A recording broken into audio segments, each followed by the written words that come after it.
نؤمن به ونتوكل عليه ونعوذ بالله من شرور أنفسنا ومن سيئات أعمالنا من يهده الله فلا مضل له ومن يضلله فلا هادي له ونشهد أن لا إله إلا الله وحده لا شريك له ونشهد أن سيدنا وحبيبنا ومولانا محمدا عبده ورسوله الذي أرسله بالحق بشيرا ونذيرا وداعيا إلى الله بإذنه وسراجا وقمرا منيرا أما بعد فيا أيها الحاذرون رحمنا ورحمكم الله زبان كل محبة الكنتبر آمين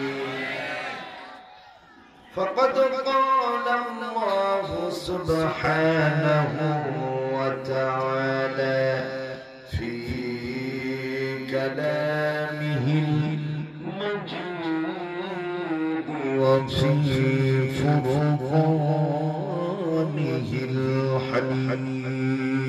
الحميد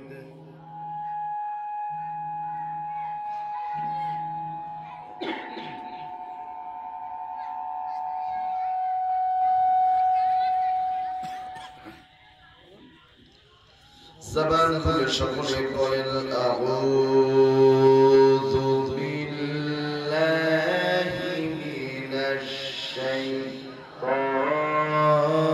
الشيطان الرجيم بسم الله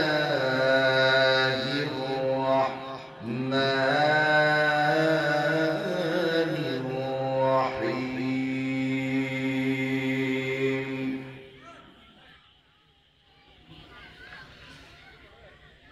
ليسوا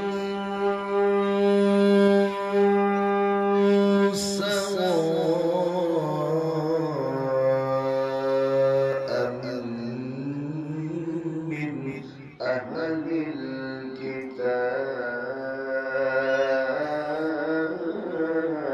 الكتاب من أهل الكتاب أمة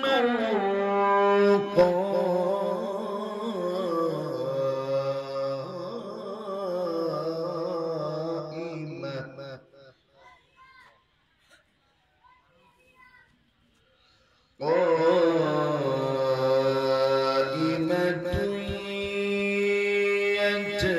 يتلون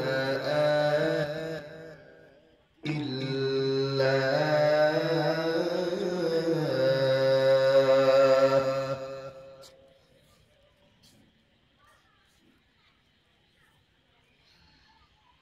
يتلون آيات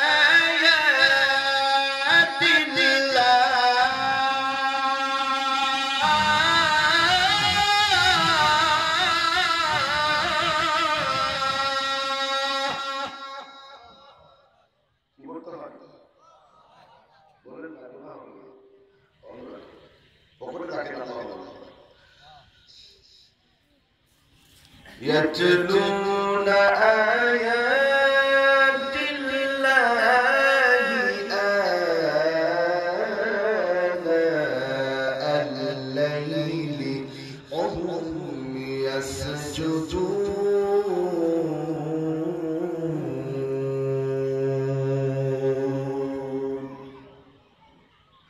الله أكبر বলেন আরেকটু জোরে ভাই। ওই ওয়াজের পর তো খাবার ব্যবস্থা আছে, বোঝা যেতে হবে না।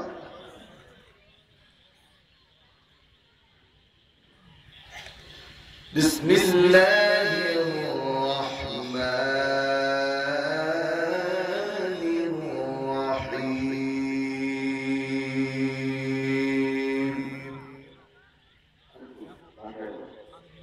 আরে বসে সমস্যা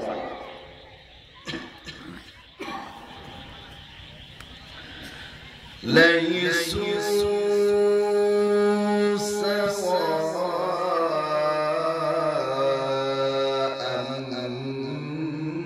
من أهل الكتاب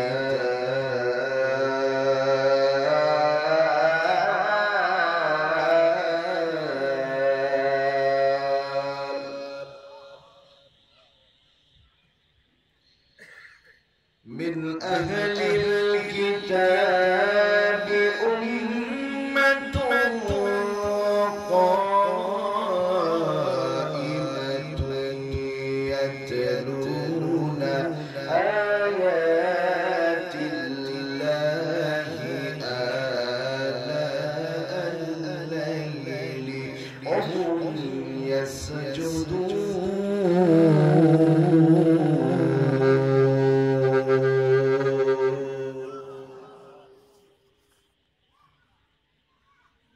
রাসূল আকরাম সাল্লাল্লাহু আলাইহি ওয়াসাল্লাম বলেন, যারা আল্লাহর কোরআনের তেলাওয়াত শুনে আল্লাহু আকবার বলে, আল্লাহ আমলনামা থেকে সগীরা গুনাহগুলোকে ঝেড়ে পরিষ্কার করে দেন। সুবহানাল্লাহ বলবেন না? ইয়াতলুনা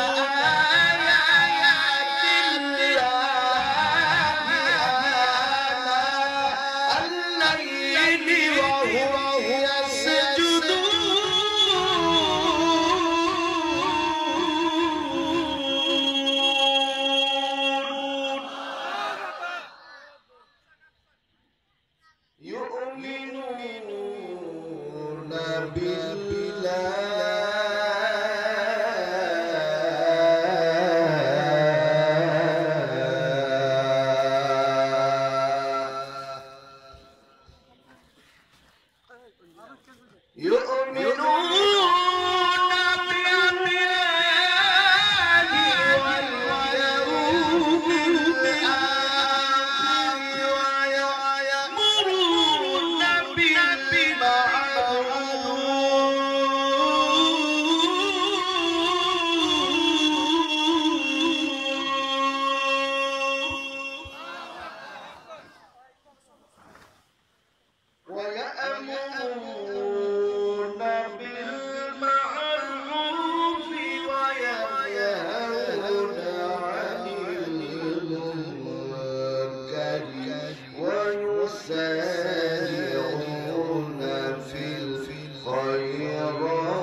وما يفعلوا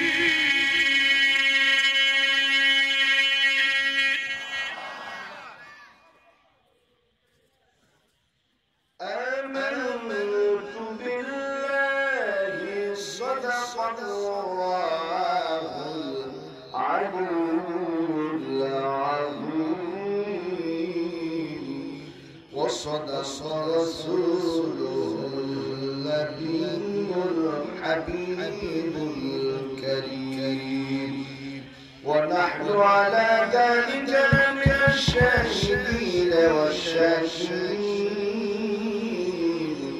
والحمد لله رب العالمين.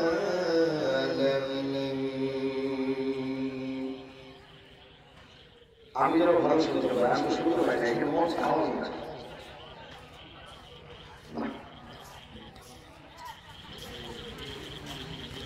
প্রতি নাইট মাহফিল মুসলমান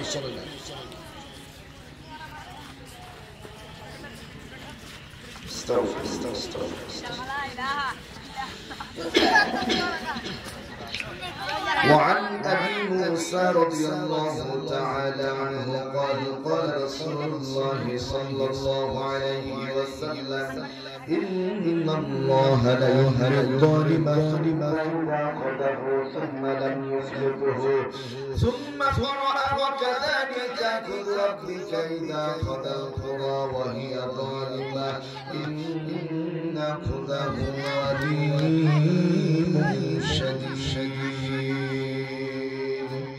وقال رسول الله صلى الله عليه وسلم ذاق طعم الإيمان من رضي بالله ربا وبالإسلام دينا وبمحمد نبيا ورسولا. وقال تعالى في شان رسول الله صلى الله عليه وسلم آمرا ومخبرا إن الله وملائكته يصلون على النبي يا أيها الذين آمنوا صلوا عليه وسلموا تسليما محمدا تعظيما. اللهم صل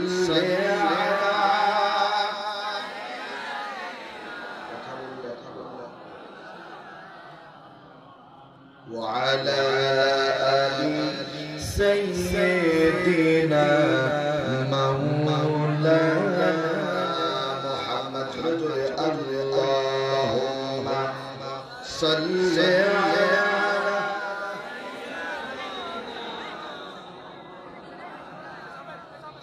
وعلى آل سيدنا مولانا محمد. দুঃখ যদি দাও গো প্রভু শক্তি দিয়া সহিবার হৃদয় ভরা ঈমান দিও কোরআন হাদিস বুঝিবার। আল্লাহুম্মা সাল্লি আলা مولانا محمد وعلى آل سيدنا مولانا محمد. جاءছে মোর সব নিয়ে যাও ঈমান নিও না।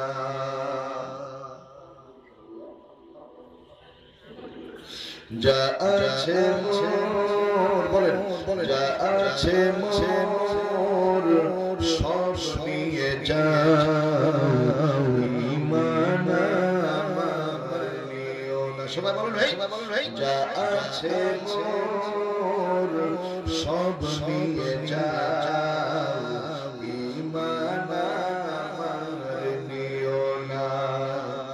ঈমান ছাড়া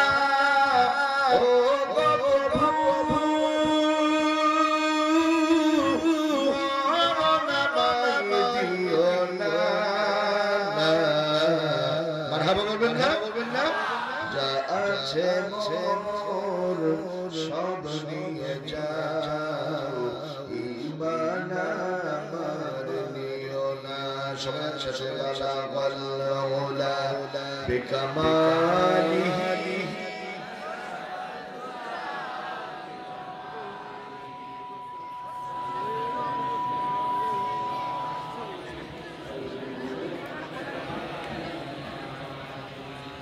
সকলে পড়েন আলহামদুলিল্লাহ।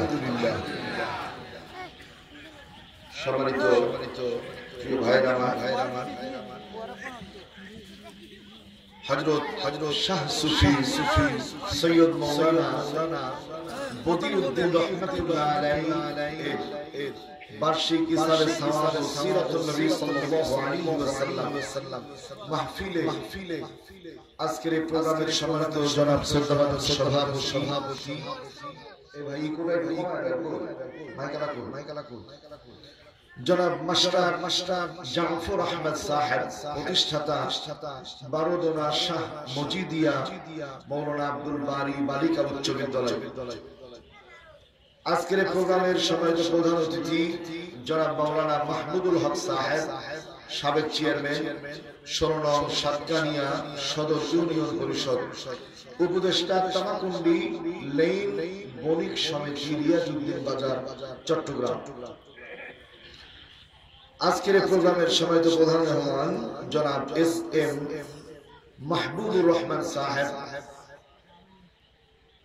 বিশেষ অতিথি জনাব মোহাম্মদ আবু তালেব সাহেব আলোচনা শুরু ধন্য করেছেন জনাব হযরত মাওলানা শরীয়ত আলম কুতুবী সাহেব আমার পূর্বে আলোচনা রাখলেন জনাব হযরত মাওলানা নুরুল আলম ফারুকী সাহেব অধ্যক্ষ গারাঙ্গিয়া ইসলামিয়া রাব্বানী ফাজিল মহিলা মাদ্রাসা সম্মানিত আমন্ত্রিত মেহমানবৃন্দ অনেকগুলো নাম লেখা আছে আহ্বায়ক জনাব মঞ্জুর মুর্শেদ কবির সাহেব সহ এইখানে যারা বসে আছেন পিতৃতুল্য মুরব্বিনে کرام দিনকে মহব্বতকারী আমার প্রিয় বড় ভাইরা ইসলামের নবজাগরণের অগ্রণী সেনানায়ক আপনারা কি আমার কথা বুঝতে পারছেন পিছনের ভাইরা কথা কি বোঝা যায়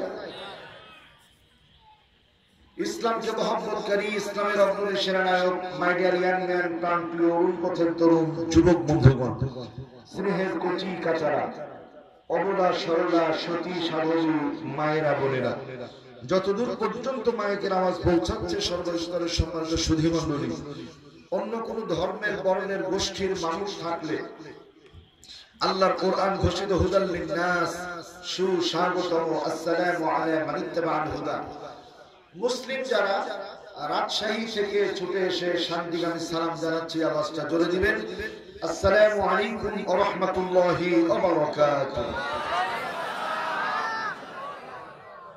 যদি কষ্ট না হয় একটু চিৎকার করে বলেন সকলেই কেমন আছেন ভালো রাখার মালিক কে শারীরিক ভালো সবাই আছে কম বেশি কিন্তু মানসিক ভালো কেউ নাই কথা কি বুঝেন আমার শারীরিক ভালো কম বেশি সকলেই আছে কিন্তু মানসিক ভালো পৃথিবীর ইতিহাসে কয়েকটা জালেম আছে জালেমগুলোর নাম শুনতে মন চায় না মাইকের আওয়াজ কি স্পষ্ট কানে যায় দুনিয়াতে বেশ কিছু জালেম আছে জালেমগুলোর নাম শুনতে মন চায় না ভাই তার মধ্যে এক নাম্বার বর্তমান সময়ের সারা জাগানো বড় জালেম হলো টেকনাফের পরেই হলো নাফ নদী নাফ নদীর পরেই হলো মায়ানমার দ্যাট মিন্স বার্মা বার্মার সাবেক প্রেসিডেন্ট 33 কেজি ওজনের একজন মেয়ে মানুষ নাম হলো ওয়াং সান সুচি ইতিহাসের বড় জালেম একটু আস্তে করে চিৎকার মেরে বলেন কথা ঠিক কিনা দুই নাম্বার বড় জালেম হলো আমেরিকার সদ্য বিদায়ী প্রেসিডেন্ট মিস্টার ডোনাল্ড ট্রাম্প মুসলমানের নাম শুনলে শুধু ওর গায়ে চুলকানি শুরু হয় এটা হলো বড় জালেম হাজার হাজার মুসলমানদের হত্যা করেছে তিন নাম্বার বড় জালেম বাংলাদেশে আশাকে কেন্দ্র করে সাতক্ষীরা জেলার সমস্ত মাহফিলগুলি বন্ধ করে দেওয়া হয়েছে। ওই জালেমের নাম হলো নরেন্দ্র মোদী। কথা বুঝলে চিৎকার মেরে বলেন ঠিক কিনা। এইভাবে নারীর জোরে বলেন ঠিক না বেঠে। কে আসলো কে গেল সেটি দেখার বিষয় নয়। জমিন আল্লাহর, আসমান আল্লাহর। আল্লাহর জমিনে আল্লাহর কোরআনের কথা চলবেই চলবে। কারণ রক্ত চক্ষুকে আমরা ভয় পাই না, কোরআনের কথা বন্ধ করতে পারি না। কোরআন আল্লাহর, আসমান আল্লাহর, জমিন আল্লাহর। আমরা আল্লাহর কাছে কোরআনের কথা চলবে। নরেন্দ্র মোদীকে প্রয়োজন আসতে দেওয়া হবে না। আল্লাহ কোরআন বন্ধ করার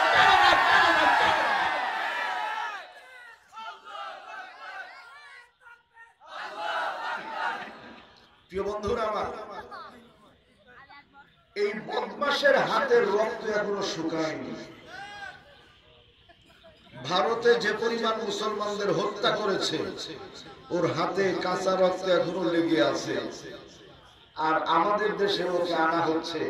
এটা কি কোনো মুসলমান পছন্দ করবে? কথা বলে। এই জন্য আমরা আমাদের মনের কথাটা বললাম।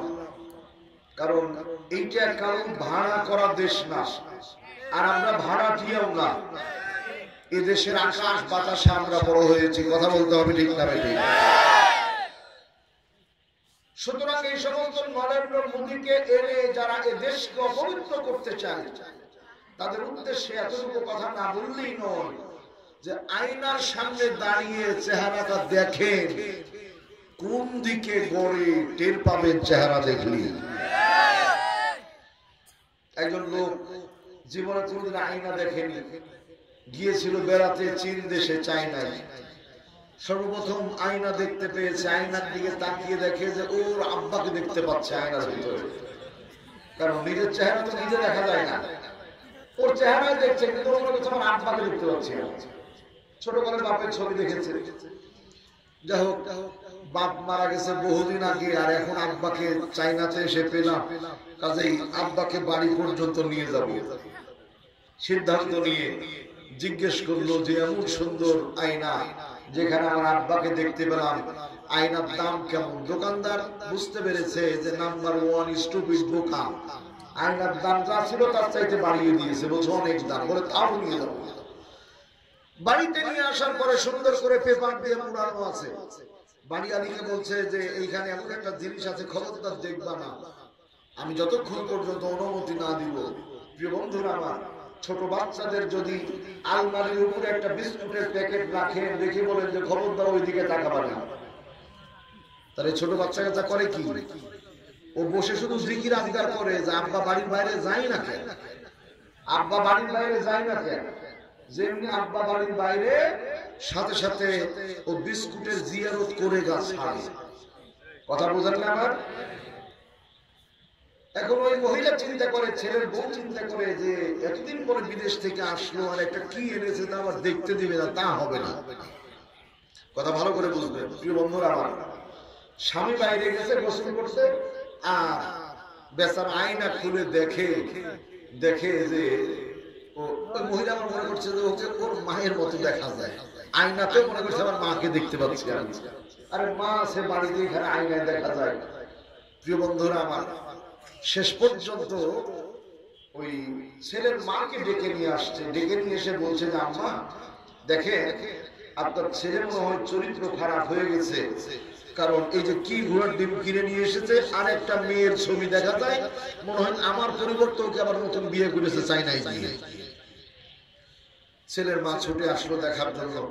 ছেলের মা আয়নার সামনে যেমনি দাঁড়িয়েছে, দাঁড়ানোর পরে ছেলের মা চোখের পানি ফেলে আর কাঁদে। ছেলের মা বলে, আরে বিয়ে করলি তুই আমার মতো বুড়ি মেয়ে কেন বিয়ে করলি? আপনার মনে বুঝতে পারেন আমার কথা? মানে নিজের ছবি নিজেই দেখছে, এরকম মনে মনে চিন্তা করছে। প্রিয় বন্ধুরা আমার, মূল ফ্যাক্টর হলো আয়না। মূল বিষয়টা কি? আয়না। কাজেই আমরা যদি আমাদের নিজেকে আয়নার সামনে দাঁড় করায়, তাহলে আমরা কত ভালো, আয়নায় আমাদের বলে দিবে। কথা বুঝতে পারেন ঠিক কিনা? বাংলাদেশে 600 প্রায় 650 মডেল মসজিদ নির্মাণ হবে। আর এই করোনাকালীন সময় ক্লাস 9 থেকে ইসলাম শিক্ষাকে বাদ করে দেওয়া হয়েছে। তাহলে মসজিদে তো নামাজি হবে তারা, ইসলাম শিক্ষা অর্জন করবে যারা। তাহলে ইসলাম শিক্ষা বাদ দিয়ে মসজিদ হাজারো তৈরি করে কোনো লাভ আছে? গাছের গোড়া কেটে আগায় পানি ঢাললে যেমন লাভ হয় না, এই মসজিদ তৈরি করা এগুলো ভাওতাবাজি ছাড়া আর কিছুই হতে পারে না।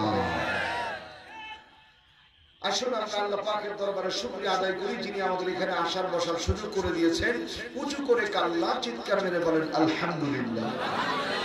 আর একটু জোরে দুরূদ এবং সালাম করছি আমাদের প্রিয় নবী বিশ্বনবী মুহাম্মদ রাসূলুল্লাহ সাল্লাল্লাহু আলাইহি ওয়াসাল্লামের শানে। আত্মার মাগফিরাত কামনা করছি। মাটির বাড়ি কবরে যারা ঘুমিয়ে আছেন, আমাদের আব্বা আম্মা ভাই বোন আপনজন আত্মীয় স্বজন, আল্লাহ তাআলা সকলকে মাফ করে আল্লাহর জান্নাতি বানিয়ে দিন। আর একটু জোরে আল্লাহুম্মা আমিন।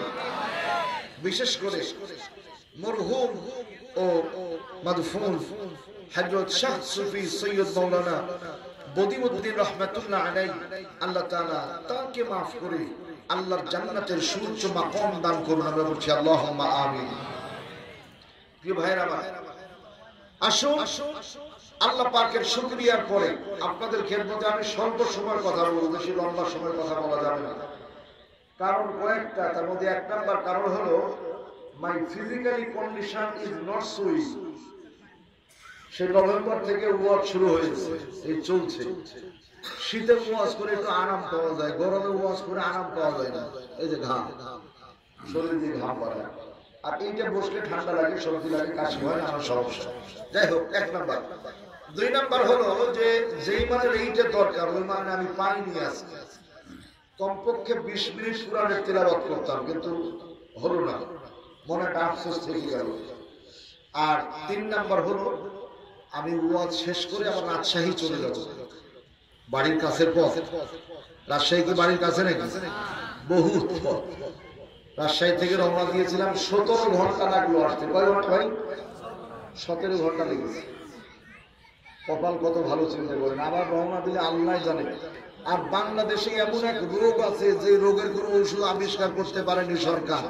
ওই রোগের নাম হলো জ্যাম। রাস্তায় জ্যাম হয় না, গাড়ি ঘোড়া ঘন্টার পর ঘন্টা আটকে থাকে। নাটোর জেলা থেকে ঢাকা আসতে আমার একবার 17 ঘন্টা সময় লেগেছিল। পরের দিন মাহফিল ছিল আমার সেই সিলেটে। যাই হোক প্রিয় বন্ধুরা আমার, এই জন্য আমি আবার চলে যাব। লং টাইম কথা বলবো না, স্বল্প সময় কথা বলবো। একটু আমার সাথে আপনারা আওয়াজ দিবেন, হু হা ঠিক বেঠিক বলবেন। আপনারা কথাবার্তা বললে বুঝবো যে আমার কথা আপনারা বুঝছেন, আমার কথা বলা যাবে। আর আপনারা যদি মুখ বন্ধ করেন, আমি ধরে নিব আপনারা মারা গেছে, আর আমার জানাজা করানো ছাড়া কোনো উপায় নাই। কথা বলা যাবে না ইনশাআল্লাহ। জীবনে বহুদিন বহু নেতার নামে স্লোগান দিয়েছি, আজকে আল্লাহর জন্য স্লোগান দিতে আপত্তি আছে? সকলে রাজি আছে ইনশাআল্লাহ? নারায়ে তাকবীর, লিল্লাহে তাকবীর। আল কোরআনের আলো ঘরে ঘরে ছেড়ে লাভ হবে না, সংসদে যাবে। আল কোরআনের আলো, আলহামদুলিল্লাহ, আল্লাহ কবুল করুন, সকলে বলেন আমিন। আল্লাহ রাব্বুল আলামিন বলেন, হাদা বায়ানুল লিন্নাসি ওয়া হুদাও ওয়া মাওইযাতুল লিল মুত্তাকিন।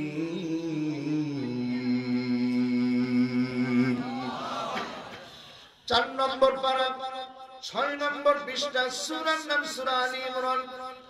আল্লাহ তাআলা বলেন, হাযা বায়ানুল লিন্নাস, সারা পৃথিবীর মানুষের জন্য এটা একটি বয়ান, বক্তব্য, বর্ণনা আমি আল্লাহ দান করেছি কোরআনে কারীম। ওয়া হুদা, যারা কোরআনের সাথে সম্পর্ক তৈরি করবে আমি আল্লাহ তাদের গলায় হেদায়েতের মালা পরিয়ে দেব।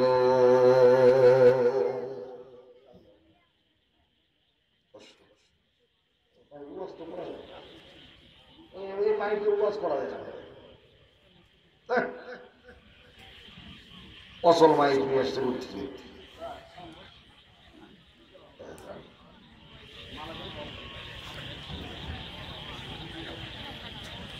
এই ভাই আমি যেন ভালো শুনতে পাই, আমার কানে যেন ভালো আওয়াজটা আসে, তাছাড়া ওয়াজ করবো কি করে? কমিটির দায়িত্ব ওয়াজ পর্যন্ত তুলে দেওয়া, তারপর তো দায়িত্ব বক্তার। এখন ওয়াজ না করতে পারলে কোনো বক্তা ভালো না, দোষ বক্তার হবে। আমি দাওয়াত নেওয়ার সময় বলে দিয়েছি মাইকটা ভালো রাখা, হাজার হাজার লক্ষ লক্ষ টাকা খরচ হয়, মাইক ভালো থাকে না অধিকাংশ জায়গায়। আল্লাহ তাআলা বলেন হাযা বায়ানুল লিন-নাস, পৃথিবীর মানুষের জন্য একটি বয়ান, বক্তব্য, বর্ণনা। যারা কোরআনের সাথে সম্পর্ক তৈরি করবে, মানে কোরআন দিয়ে পরিবার চালাবে, কোরআন দিয়ে সমাজ চালাবে, কোরআন দিয়ে দেশ চালাবে, কোরআন দিয়ে সকল জায়গা পরিচালনা করবে, আল্লাহর ঘোষণা হুদা, আমি তাদের গলায় হেদায়েতের মালা পরিয়ে দেব। সুবহানাল্লাহ বলবেন না?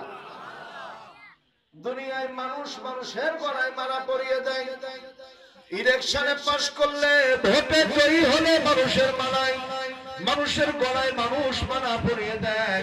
প্রিয় বন্ধুরা আমার, আল্লাহ পাক বলেন শোনো, আমিও তোমাদের গলায় মালাটা পরিয়ে দিব, তবে মানুষকে দিয়ে না। আমি যাদের দিয়ে তোমাদের গলায় মালা পরিয়ে দিব, ওরা দুনিয়ার কোন স্বার্থপর মানুষ নয়, ওরা হলো আমার জান্নাতে হুরে গিলমান। চিৎকার মেরে বলেন মারহাবা। দরদিরা আমার, ভাইরা আমার, এখন শুনেন, দুনিয়ায় যারা গলায় মালা পরিয়ে দেয়, অধিকাংশ মানুষগুলো হলো স্বার্থপর। কথা বলতে বলেন ঠিক কিনা? নেতাজি গলায় পরিয়ে গেলাম ফুলের মালা, পকেটটা রেখে খোলা, মাঝে মধ্যে আসবো, টাকা পয়সা চাইবো, সহ্য করতে হবে কম বেশি জ্বালা, মানে 500 টাকার মালা গলায় পরিয়ে গেলাম, 5 লক্ষ টাকা পকেট থেকে আদায় করে ছাড়বো, এমন চামচা জগতে আছে না? না, কম না বেশি? এগুলোই বেশি। আমার ভাইয়েরা, ডানে চামচা, বামে চামচা, সামনে চামচা, পেছনে চামচা, প্রত্যেকেই দেখবেন অধিকাংশ ক্ষেত্রে এই চামচাগুলো নেতার পকেটে মারে খামচা। আছে না নাই বলেন? আপনাদের এলাকাতেও একজন ছিল, বর্তমানে বন্দি কারাগারে, মানুষকে জ্বালিয়ে পুড়িয়ে ছারখার করে দিয়েছে। আল্লাহ ধরেন না, ধরেন না, ধরলে পারে। দরদিরা আমার, আল্লাহ তাআলা বলেন আমি যাদের দিয়ে তোমাদের গলায় মালাটা পরিয়ে দিব, ওদের পরিচয়টা শুনে যাও। আল্লাহ পাক বলেন ওহুরুন আইন,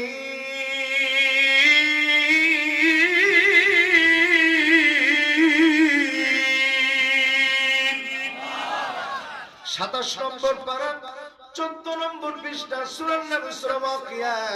আল্লাহ বলেন যাদের দিয়ে তোমাদের গলায় মালা পরিয়ে দিব, দুনিয়ার স্বার্থ করো না, ওরা হলো আমার জান্নাতে হুরে গিলমান। চিৎকার মেরে বলুন মারহাবা। ও দরদের ভাইরা আমার, আসেন এখন দুনিয়ার মালাটা মাত্র 5 বছরের জন্য। আল্লাহ তাআলা গলায় যে মালাটা পরিয়ে দিবেন 1 বছর 2 বছরের জন্য নয়। আল্লাহ বলেন খালিদিনা ফিহা আবাদা। একবার যখন গলায় মালা পরানো হবে, জীবনের কোনোদিন গলা থেকে মালা খোলা হবে না। নবীর আশিক যারা চিৎকার মেরে বলেন আলহামদুলিল্লাহ। আমার দরদের ভাইয়েরা এখন খেয়াল করেন, দুনিয়াতে যারা পড়তে চান আল্লাহর মালা, সহ্য করতে হবে কম আর বেশি জ্বালা। কথা বলতে হবে। এই সমাজের ভিতরে যারা কোরআনের কথা বলে, ইসলামের কথা বলে, আল্লাহর কথা বলে, দ্বীনের কথা বলে, রাসূলের কথা বলে, ওদেরকে সমাজের মানুষ বলে মৌলবাদ, ওদের বলে জঙ্গিবাদ, আর ওদের কি বলে রাজাকার। চিৎকার মেরে বলেন তো কথা ঠিক কিনা?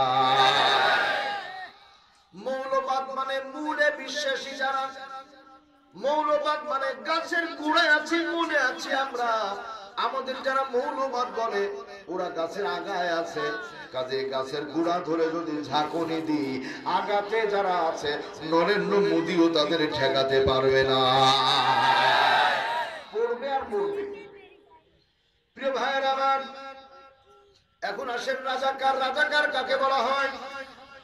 বাংলাদেশের থেকে অন্য দেশের দালালি করে যারা রাজাকার তারা। আর একটু জোরে বলেন। তাহলে আমার দেশে থেকে অন্য দেশের দালালি করলে, কোরআনের পক্ষে কথা বললে যদি রাজাকার হয়, এই দেশে থেকে হিন্দুস্তানের দালালি করে যারা, হিন্দুস্তানের 5-8টা দালাল রাজাকার তারা। তাহলে আমাদের চাইতে তো ভালো না ওরা। বাংলাদেশ স্বাধীন করার সময় আমি আমার ভাষায় গবেষণা করে পেয়েছি, গাভী কিনেছিলাম আমরা। গাভী কি কিনেছিলাম ভাই? গাভীর মুখটা আছে বাংলাদেশে, পেছনটা আছে ভারতে। সকাল থেকে সন্ধ্যা পর্যন্ত গাভীকে আমরা ভালো মন্দ খাওয়াই, আর সন্ধ্যা যখন হয়ে যায় ভারতের লোকজন গাভীর দুধ দহন করে করে খায়। ভারতে পর্যন্ত প্রায় 22 থেকে 23 বার গেছি ওয়াজ করার জন্য, আল্লাহ নিয়ে গেছেন। পাসপোর্টের ভিসায় লেখা থাকে 2 বর্ডার ইউজ, 2টা বর্ডার ব্যবহার করতে পারবেন।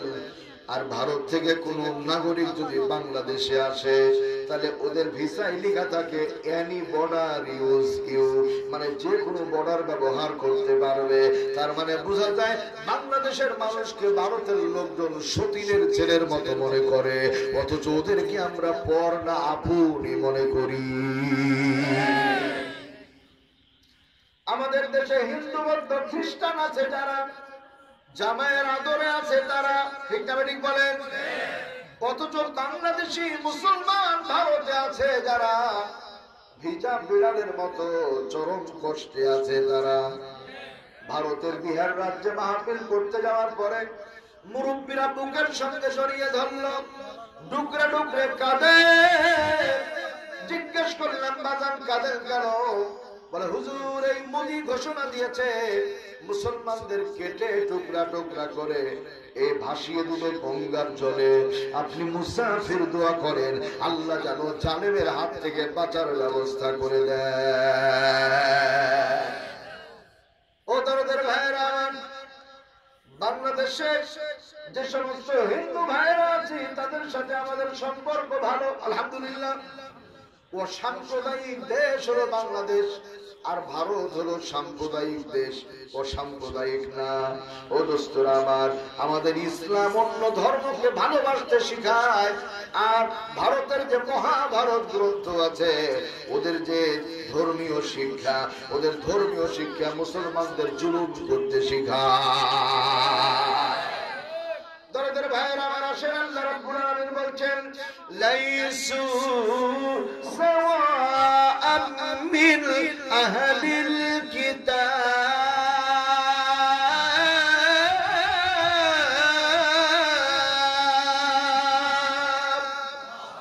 এই পৃথিবীর ভিতরে যত আহলে কিতাব আছে, ইহুদি খ্রিস্টান আছে, সকলে এক সমান নয়। এদের ভেতরে কিছু কিছু মানুষ আছে যারা গভীর রজনী যখন হয়ে যায় আল্লাহর সাথে প্রেম করার জন্য যাই নামাজে দাঁড়িয়ে যায়। শানে নজরুলটা বললে আপনাদের বুঝে আসবে আয়াতটা কেন নাযিল হলো। তাফসীর ইবনে কাসির থেকে শোনাচ্ছি আপনাদের। রাসূল আকরাম সাল্লাল্লাহু আলাইহি ওয়াসাল্লাম, এই ছোট বাচ্চারা তোমরা কথা বলো,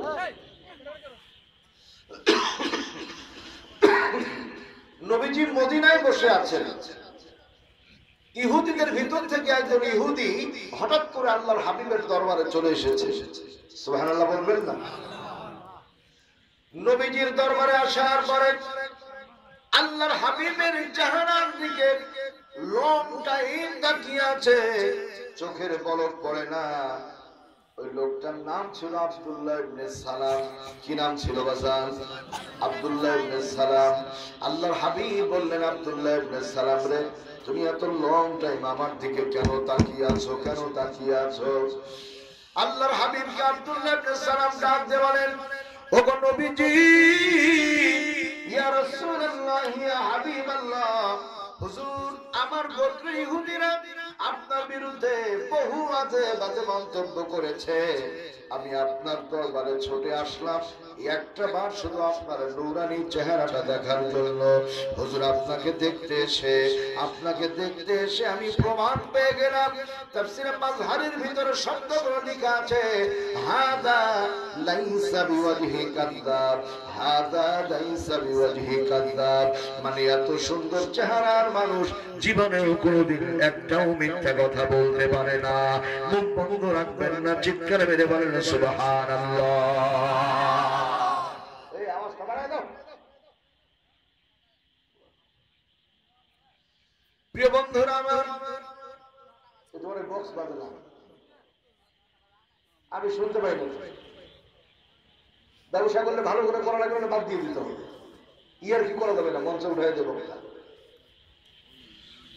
সম্মানিত ভাইরা আমার, দরদিরা আমার, শুনেন, বলছে ওগো নবীজি, এত সুন্দর চেহারার মানুষ জীবনেও কোনোদিন একটাও মিথ্যা কথা বলতে পারে না। চিৎকার মেরে বলেন আল্লাহু আকবার। এবার বলে হুজুর, আমি বুঝতে পেরেছি আমার জীবনের ভুলগুলি। দেরি করবেন না, দেরি করবেন না, আপনার ডান হাতটা একটু সামনের দিকে এগিয়ে দেন। সুবহানাল্লাহ বলেন। আল্লাহ রাসূল বলেন, ডান হাতটা সামনে নিয়ে কি করবা? বলে দেন আগে দেখি তারপরে কথা।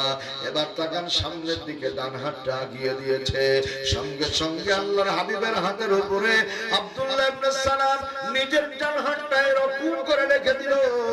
হাত রাখার পরে বলে হুজুর দেরি করবেন না, এই মুহূর্তেই পড়ায় দেন ইমানের মধুর কালেমা লা ইলাহা ইল্লাল্লাহু মুহাম্মাদুর রাসূলুল্লাহ। জিকির করেন লা ইলাহা ইল্লাল্লাহ, লা ইলাহা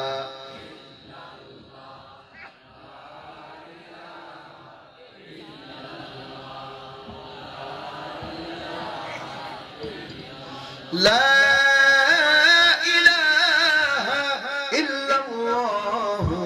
মুহাম্মাদুর রাসূলুল্লাহ। জবান খুলে বলেন সাল্লাল্লাহু আলাইহি ওয়াসাল্লাম। একটু চিৎকার মেরে বলেন আলহামদুলিল্লাহ। লোকটা কালেমা পড়ে মুসলমান হয়ে গেল। আচ্ছা বলেন, অন্য ধর্মের মানুষ যদি ইসলাম ধর্ম গ্রহণ করে আমরা খুশি হই না বেজার হই?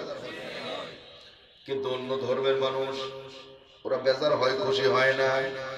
আব্দুল্লাহ ইবনে সালাম নবীজিকে ডাকলেন, ওগো নবীজি, অনুমতি দেন, বাড়ির দিকে যাব। নবীজি বললেন যাও, তবে মাথায় রেখো নতুন কালেমা পড়েছো, যে কোনো মুহূর্তে সমস্যা আসতে পারে। বলে হুজুর আপনি আমার জন্য দোয়া করেন, আল্লাহ ফাইসালার মালিক। লোকটা অনুমতি নিয়ে বিদায় নিয়ে চলে গেল। ইহুদি গোত্রের লোকজনের কাছে যেমনি গিয়েছে, ইহুদিরা দেখার সঙ্গে সঙ্গে আওয়াজ করে বলে আব্দুল্লাহ ইবনে সালাম, অন্যান্য দিন তোমার চেহারা যেমন দেখা যায়, আজকে তোমার চেহারাটা বড় সুন্দর দেখা যায়। সুবহানাল্লাহ বলেন। তোমার চেহারা হঠাৎ করে সুন্দর হওয়ার কারণটা কি? আব্দুল্লাহ ইবনে সালাম বলে, শোনেন শোনেন, আপনারা যে নবীর বিরুদ্ধে উল্টাপাল্টা কথা বলতেন, ওই দিনের নবীর দরবারে আমি গিয়েছিলাম। আল্লাহর হাবিবের নূরানি চেহারা দেখে সহ্য করতে পারি নাই, আমি কালেমা পড়ে মুসলমান হয়ে গেছি। একটু পরে জোরে বলা যাবে কি আলহামদুলিল্লাহ? আচ্ছা, কালেমা পড়ে ফেলেছে? বলে হ্যাঁ। তুমি তো তোমার কপালটাকে পুড়িয়ে দিয়েছো, নাউযুবিল্লাহ বলেন। এই দোস্ত, কালেমা পড়লে কপাল পুড়ে নাকি? কপাল পুড়ে না। মাদ্রাসায় পড়লে কপাল পুড়ে না, বরং মাদ্রাসায় না পড়ে যারা, আলেমদের বিরুদ্ধে আঙ্গুল উঁচু করে করে বক্তব্য দেয় যারা, বাংলাদেশের সমাজ অনুযায়ী কপাল পুড়া তারা। কাম টু দ্য পয়েন্ট, আস্তে আস্তে আসি লাইনে, খেয়াল করেন। আল্লাহর হাবিবের দরবারে লোকটা আবার চলে আসলো। আব্দুল্লাহ ইবনে সালাম মুখস্থ রাখতে হবে। সূরার নাম, যে সূরাটা পড়েছি, সূরার নাম সূরা আলে ইমরান। সূরার নাম কি বললাম? সবাই একসাথে বলেন, আলে ইমরান। নাজিল হয়েছিল মদিনায়। কোথায় নাজিল হয়েছিল বাজার? আয়াত আছে 200টা। হাতের দিকে তাকিয়ে বলেন কয়টা? রুকু আছে 20। চিৎকার মেরে বলেন কয়টা? চলে গেল 2020। বৈহিষ্যি তারে 2020। 2020-এর মধ্যে 20 ঢালা ছিল, অশান্তির আগুনে জ্বলে পুড়ে গেছি। বলেন ঠিক কিনা? করোনা মরোনা মানে দুনিয়ার কত ঝামেলা 2020-এর মধ্যে।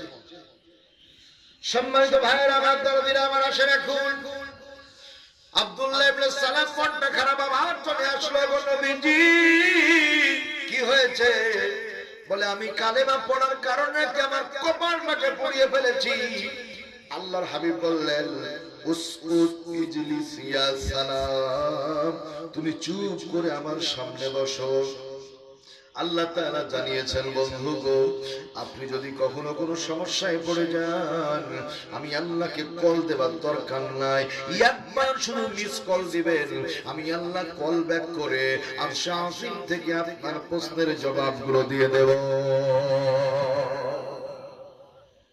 দিনের নবী বসে আছেন আব্দুল্লাহ ইবনে সালাম বসে আছেন হঠাৎ করে আল্লাহ রাব্বুল আলামিন ওহী বহনকারী ফেরেশতা জিবরাইল আলাইহিস সালামকে ডাক দিলেন ওগো জিবরাইল যাও যাও দেরি করো না বলে আল্লাহ কোথায় যাব বলে আমার বন্ধুর কাছে চলে যাও সুবহানাল্লাহ বলেন বলে আল্লাহ জিবরাইল বলছে আল্লাহ উনি তো শুধু তোমার বন্ধু না আমি জিবরাইলের বন্ধু চিৎকার মেরে বলেন মারহাবা রব্বুল আলামিন আল্লাহ বন্ধুর কাছে বন্ধু তো খালি হাতে যেতে পারে না চিৎকার মেরে বলেন আল্লাহু আকবার আমি খালি হাতে যাব না কিছু নিয়ে যেতে চাই কি নিবে বলে আল্লাহ আপনি দেন বলে জিবরাইল আমি খালি হাতে পাঠাবো না গো আমি আল্লাহ তাআলা আমার বন্ধুর জন্য ওহী নাজিল করব বলেন আলহামদুলিল্লাহ জিবরাইল যাও যাও দেরি করো না আমার দিনের নবীর সামনে আব্দুল্লাহ ইবনে সালাম বসে আছেন আমার আব্দুল্লাহ ইবনে সালাম নবীজির সামনে থেকে বিদায় হওয়ার পূর্বে কোরআনে কারীমের সূরা আল ইমরানের 113 14 নম্বর আয়াতগুলো নাযিল করে দাও আমার দিনের নবী যেন আব্দুল্লাহ ইবনে সালামকে আয়াতগুলো পাঠ করে শুনিয়ে দেয় আব্দুল্লাহ ইবনে সালামের কলিজা যেন ঠান্ডা করে দেয় জিবরাইল আলাইহিস সালাম চলে আসলেন ইয়া রাসূলুল্লাহ ইয়া হাবিবাল্লাহ হুজুর ইউপি পাঠ আপনি কি প্রস্তুত নাকি বলে অবশ্যই প্রস্তুত কি দিবে জিবরাইল বলে আজকে দামি খবর আছে বলে ঠিক আছে আপনি তেলাওয়াত শুরু করেন লাইসু সাওয়াআম মিন আহলিল কিতাব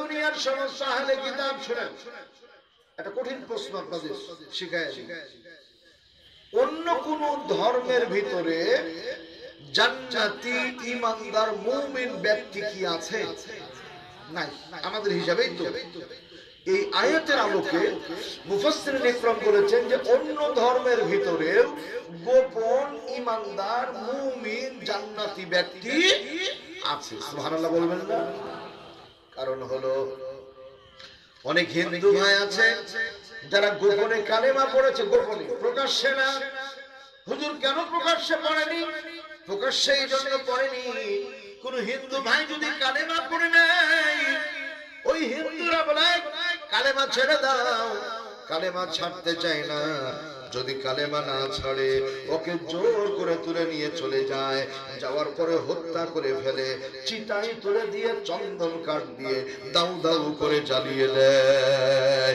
এজন্য জীবনের ভয়ে জীবনের মায়ার কারণে বহু হিন্দু আছে কালেমা পড়েছে খ্রিস্টান আছে কালেমা পড়েছে বৌদ্ধ আছে কালেমা পড়েছে তবে মানুষের সামনে প্রকাশ্যে পড়ে না আর রাত্রিবেলা যখন হয়ে যায় আল্লাহর কুরআন তেলাওয়াত করে আর নামাজ পড়ে পড়ে আল্লাহকে সিজদা করে বলেন মারহাবা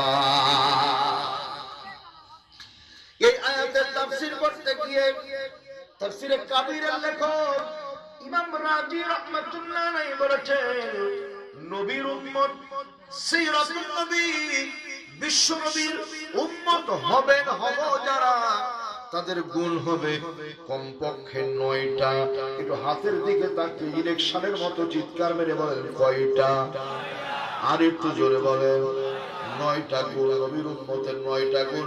তার মধ্যে 1 নাম্বার হলো কাইমা, সত্যের উপরে থাকা। 1 নাম্বার হলো কাইমা, সত্যের উপরে থাকা। আবার বলি 1 নাম্বার সত্যের উপরে থাকা। এখন আওয়াজ করে বলেন, সত্যের উপরে থাকতে রাজি আছি না? না। আল্লাহ, বড় কষ্ট হচ্ছে। সত্যের উপরে থাকতে হবে, সত্য মানি, মিথ্যা মানি না। ঠিক তবে ঠিক বলেন, সত্যের উপরেই থাকতে হবে। কাইমা, ওলামায়ে ইকরাম যারা আছেন আমার চাইতে ভালো জানেন, মুফাসসিরিন ইকরাম অনেকগুলো অর্থ করেছেন তার মধ্যে বোঝানোর জন্য। ওয়াতিলকাল আমসালু নাদরিবুহা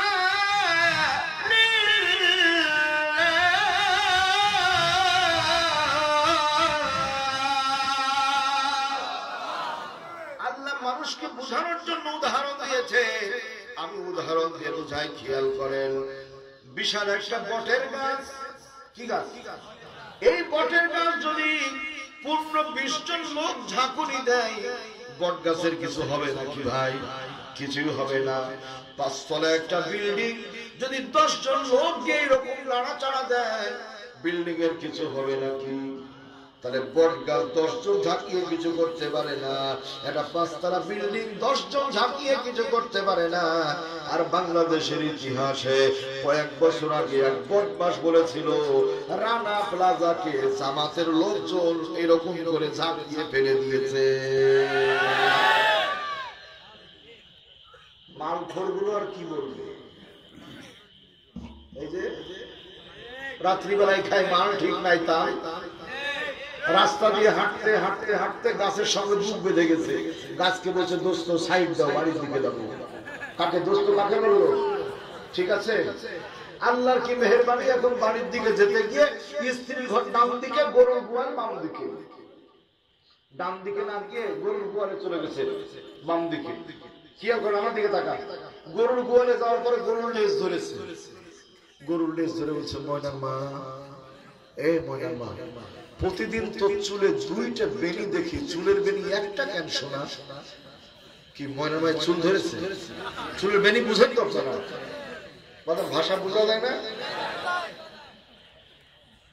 সৈয়দ মুজতবা আলী বলেছেন, বাংলা ভাষার জন্ম হয়েছিল ভারতের নদিয়াতে। এই ভাষাটা ব্যবহার হয়েছে, প্র্যাকটিস হয়েছে রাজশাহী আর কুষ্টিয়াতে। ভাষা চলতে চলতে গিয়ে অ্যাক্সিডেন্ট করেছে সিলেটে, জানাজা হয়েছে নোয়াখালীতে, আর দাফন হয়েছে চট্টগ্রামে। মন খারাপ করলেন? আপনাদের আঞ্চলিক ভাষারও মূল্য আছে, আলহামদুলিল্লাহ বলেন। মানে আমি আসার পর থেকে আপনারা 2 জনে কি কি বলা বলি করছে, ও তো আমার 14 গোষ্ঠী বুঝতে পারবে না। এখন আমাকে কি দোয়া করছেন না গালি দিচ্ছেন না কি বলছেন, ও বুঝার কোনো উপায় নাই। এরপরও মজা আছে, আপনাদের ভাষা আপনারা ভালোবাসেন, আলহামদুলিল্লাহ। প্রিয় ভাইয়েরা আমার, দরদিরা আমার, ময়নার মা কথা বলে না। এবার দ্বিতীয়, রাই মন খারাপ করেছো, সোনা দানা যা চাও তাই দিব, বল না সোনা একটা কেন চুলের বেনি? ময়নার মা কথা বলে না। তৃতীয়, বলো চুলের বেনি একটা কেন? তখন ময়নার মা মনে মনে চিন্তা করে, একে একটু আদর করার দরকার। এবার বাম পাটা উঁচু করে ঠাস করে এখন লাথি দিয়েছে। মাত্র 5 হাত দূরে গিয়ে পড়েছে। ধুলোবালি ঝেড়ে মুছে পরিষ্কার করে বলে, মানির মার আল্লাহ রাখে, গরু তুমি মেরেছো, আমি মার খেয়েছি, আমিও কাউকে বলবো না, তুমিও কাউকে বলো না। যাই হোক, ওখান থেকে বিদায় হয়ে এখন আস্তে আস্তে স্ত্রী ঘরের দিকে যায়।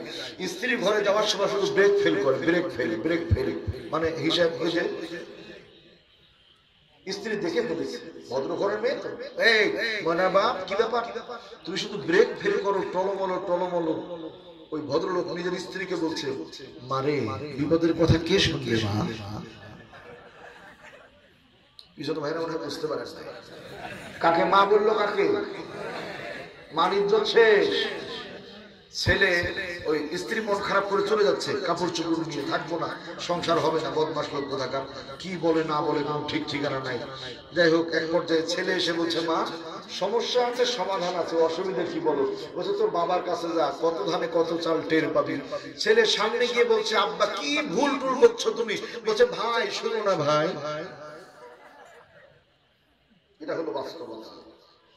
প্রিয় বন্ধুরা আমার, ভাইয়েরা আমার, তাহলে কাইমা মানে সত্যের উপরে থাকা, সত্যের উপরে থাকা।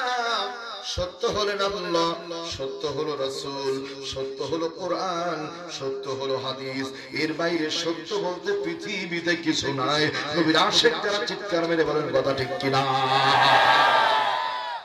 এখন একটা কথা বলবো, আপনাদের একটু কষ্ট হবে, শুনতে একটু কষ্ট হবে।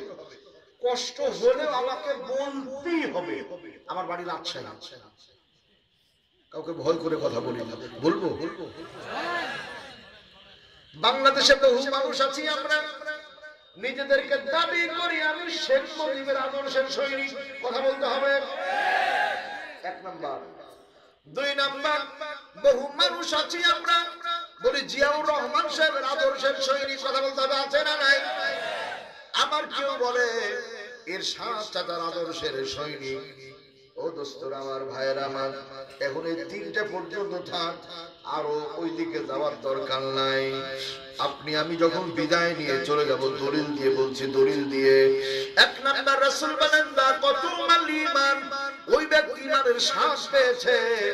মানু রাদিয়া বিল্লাহি রাব্বা, যে ব্যক্তি আল্লাহকে রব হিসাবে স্বীকার করেছে।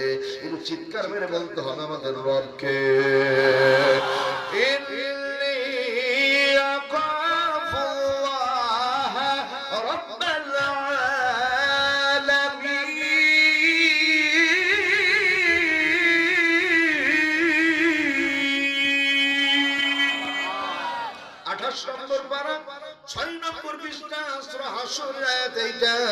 আল্লাহ তাআলা বলেন নিশ্চয় মুমিন যারা আসমান জমিনের প্রতিপালক আল্লাহকে ভয় করে তারা। আমরা ভয় করি কাকে? রবকে না রবকে? রবকে ভয় করি কাকে? আচ্ছা আপনারা বলেন তো, করোনার কোন ক্ষমতা আছে? ক্ষমতার মালিককে? আর একটু জোরে বলতে হবে, আল্লাহ। আপনারা কথা বলতে চাচ্ছেন না, বলবেন এর উপরে। শোনেন, আমেরিকার নাসা গবেষণার মানুষগুলো গবেষণা করতে করতে করতে করতে সর্বোচ্চ মঙ্গল গ্রহ পর্যন্ত গেছে। আল্লাহর হাবিব বলেন, যে মুসলমানের কলিজার ভিতরে সরিষার দানা পরিমাণ ঈমান আছে, একবার যদি সুবহানাল্লাহ শব্দ উচ্চারণ করে, আল্লাহু আকবার শব্দ উচ্চারণ করে, ওই আমেরিকার মানুষগুলো, নাসা গবেষণার মানুষগুলো মঙ্গল গ্রহ পর্যন্ত গেছে। আর মুমিন বান্দার আল্লাহু আকবার শব্দটা আল্লাহ পাকের আরশে আজিম পর্যন্ত পৌঁছে যায়। এখানেই শেষ নয়। আজকের এই রাত্রিতে আল্লাহর কোন বান্দা বান্দি যদি মারা যান, কোন কারণে আল্লাহ না করো যদি মারা যান, দুইটা গুনাহ যদি না থাকে, এক নাম্বার হকুল ইবাদ, বান্দার হক নষ্ট করার গুনাহ, আর দুই নাম্বার হলো ঋণের গুনাহ যদি না থাকে, ও দোস্তরা আমার, বেশক আল্লাহর জান্নাতের মেহমান হয়ে যাবে। তিন নাম্বার শুনে যান, রাসূল আকরাম সাল্লাল্লাহু আলাইহি ওয়াসাল্লাম বলেন, যারা কোরআনে কারীম শোনার জন্য আসে তারা হলো ছাত্র। আলহামদুলিল্লাহ বলেন। আর এই ছাত্রগুলো যখন কোরআনের ছাত্রত্ব বরণ করে নেয়, কোরআনে কারীমের কথাগুলো শুনে, কোরআনের সাথে কথা বলে, কোরআনের আলেমের সাথে কথা বলে, দ্বীনের নবী বলেন নাযালাত আলাইহিমুস সাকিনা 40, ওই এলাকার মধ্যে 40 দিন পর্যন্ত আল্লাহর রহমত নাযিল হয়ে যায়। যে এলাকায় একদিন কোরআনের মাহফিল হয়, সিরাতুল নবী মাহফিল হয়, কমপক্ষে 40 দিন পর্যন্ত আল্লাহ তাআলা কবরবাসীদের আযাবগুলোকে লাঘব করে দেন। সুবহানাল্লাহ বলেন। যে এলাকায় একদিন কোরআনের মাহফিল হয়, ওই এলাকার ভিতরে 40 দিনের মধ্যে আল্লাহ বড় কোনো গজব নাযিল করবেন না। আল্লাহু আকবার। একান্ত আপন করেন আমার। তাহলে এই যে তিনজন ব্যক্তির নাম করলাম আমি, ও দোস্তরা আমার, এক নাম্বার আমাদের রবকে। দুই নাম্বার প্রশ্ন, ওয়া নাবিয়ুকা, তোমার নবীকে। এরপরে আরেকটা আছে ওমা দীনুকা, তোমার দিন কি? আমাদের দ্বীনের নাম কি? দ্বীন ইসলাম। দ্বীনের নাম কি বাজার? ইসলাম। তার 3 নাম্বার প্রশ্ন ওমা নাবিয়ুকা, তোমার নবী কে? অথবা মান হাদার রাজুল আল্লাযী বুইসা ফীকুম, এই ব্যক্তিকে চিনো নাকি? চিনো নাকি?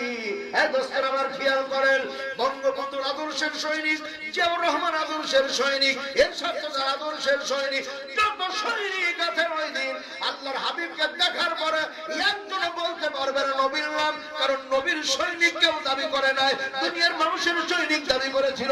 কথা বুঝলে বলেন ঠিক কিনা?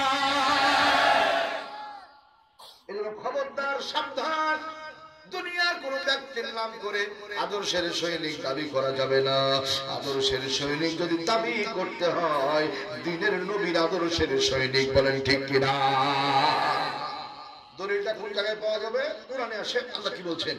রব্বুল আলামিন বলেন ওয়া ইন্নাকা লা'আলা খুলুকিন আযীম,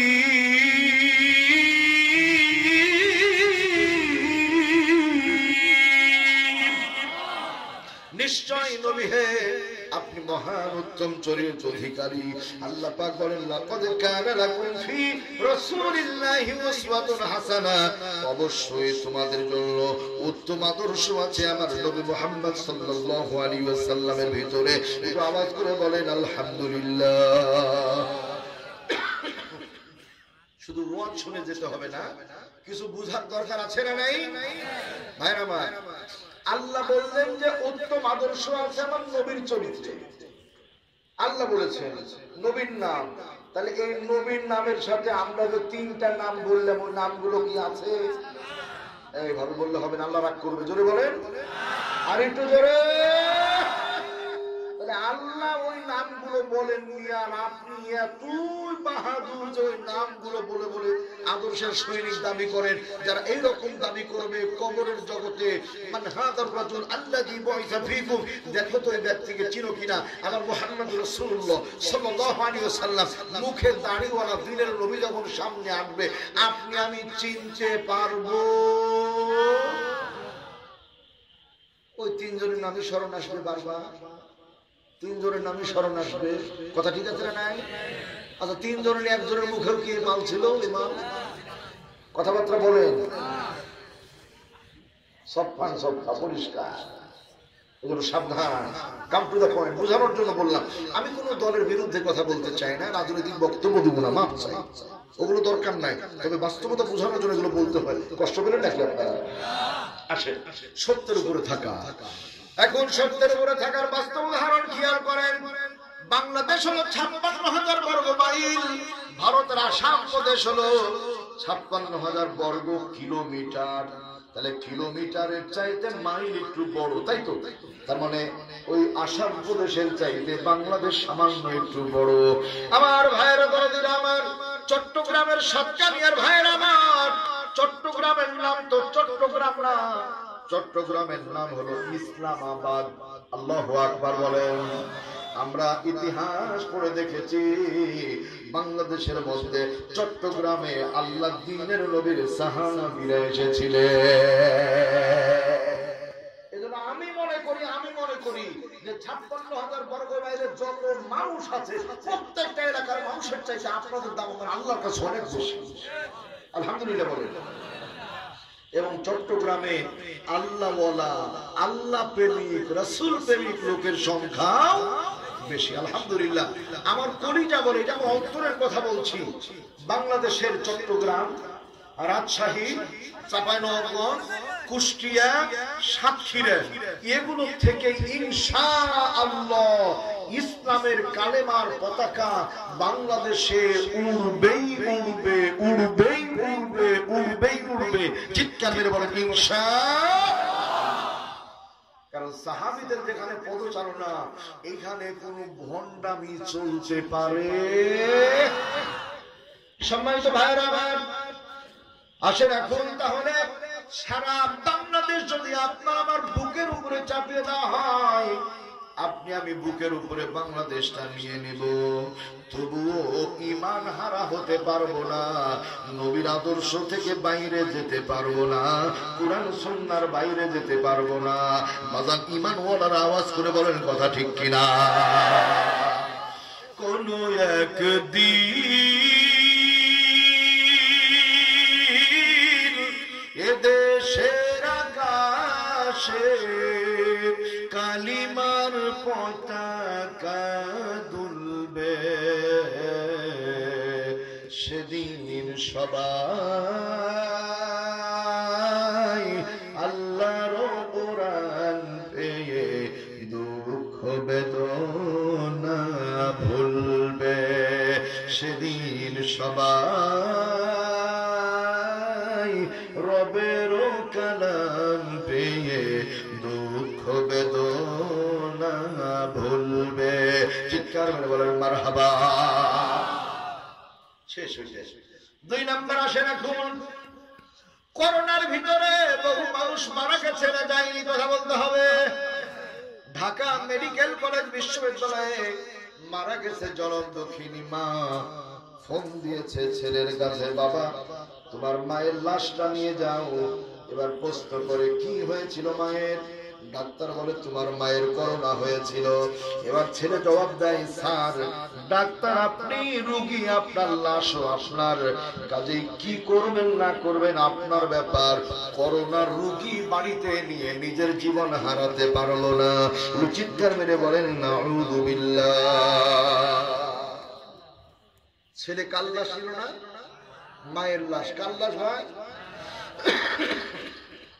2 নম্বর, ঢাকা মেডিকেল কলেজ বিশ্ববিদ্যালয়ে মারা গেছে আব্বাজান। খেয়াল করেন, ডাক্তার ফোন দিয়েছে, ও বাবা তোমার বাপের লাশটা নিয়ে যাও। ছেলে বলছে স্যার আব্বার ডেথ সার্টিফিকেটটা লিখে রাখেন। He is a government service holder, একজন সরকারি চাকরিজীবী বাবা। বলছে ঠিক আছে লিখে রাখছি, তাড়াতাড়ি এসো তোমরা। এবার সন্তানগুলো চলে গেল। যাওয়ার পরে ডাক্তারকে বলছে স্যার ডেথ সার্টিফিকেটটা দেন। সার্টিফিকেট হাতে দিয়ে দিয়েছে। ছেলে নেয়ার পরে হেঁটে দিব্যি হেঁটে হেঁটে চলে যায়। ডাক্তার বলছে বাবা মৃত্যু সার্টিফিকেট নিয়ে যাও, লাশটা তো নিয়ে গেলে না। বলছে স্যার ডাক্তার আপনি রোগী, আপনার লাশও আপনার, আপনার লাশ নিয়ে আপনি থাকেন, তবে আমরা ভুল করব না। আব্বা যেহেতু সরকারি চাকরি করতো, ডেথ সার্টিফিকেট দিয়ে পেনশন তুলে তুলে খাবো। নাউজুবিল্লাহ। 3 বছর পরে বলেন, তাহলে ছেলে মায়ের লাশ ছিল না, বাবার লাশ ছিল না, আপনারাই জবাব দেন, আমি বলবো না। রাজশাহী মানুষের দোষ হবে। এগুলো কি হালাল জাদা না সাড়ে হারাম? শুধু হারাম জাদা। কথা বলে ঠিক না ঠিক? এখন আসেন, এখন ওর লাইন স্বীকার করেছেন তো আমার ভাইরা দরদিরা আমার।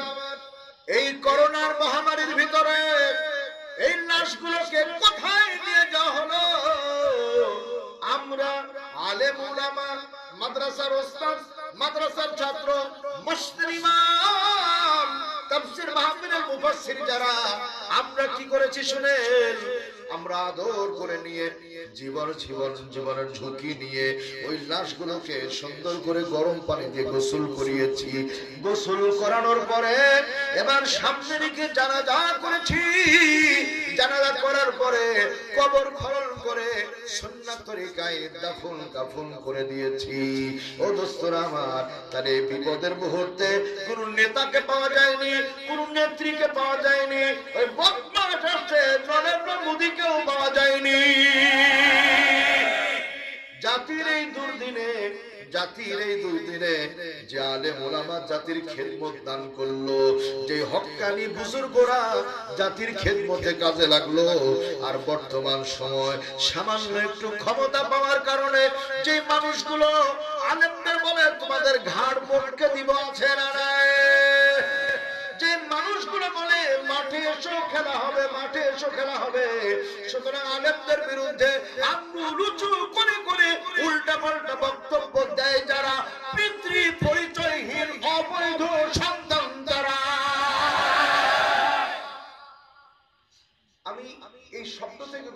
করে দেখেছি যে বাংলাদেশে বর্তমানে শয়তান নাই। শয়তান জানে যে গজব নাজিল হবে, যে বদমাশি শুরু হয়েছে, এই 2-3 জনকে দায়িত্ব দিয়ে শয়তান এখন অবসরে চলে গেছে। ওই ঘাড় মটকাবে ওটা এক শয়তান, আর আরেক শয়তান হলো প্রতি রাতে 70 থেকে 80 রাকাত তাহাজ্জুদ পড়ে। মাঠে এসেও খেলা হবে, নারায়ণগঞ্জের লোক চিনে না।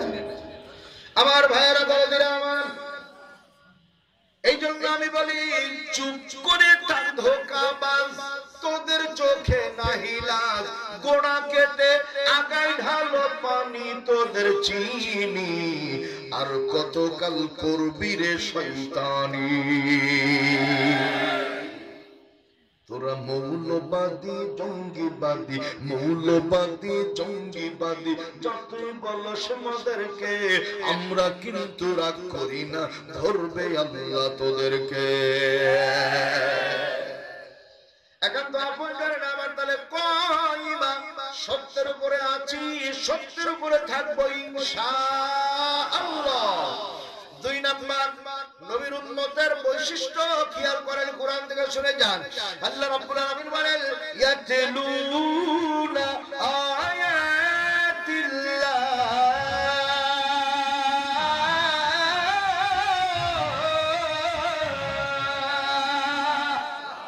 নবীর উম্মতের 2 নাম্বার গুণ হলো নবীর উম্মত যারা কোরআনে কারিমের তেলাওয়াত করে, তারা কোরআনের ব্যাখ্যা করে, তারা কোরআনের অর্থ বুঝে হুকুম অনুযায়ী নিজে চলে, পরিবার চালায়, সমাজ চালায়, দেশ চালায়। তারা কথা বলেন ঠিক কিনা?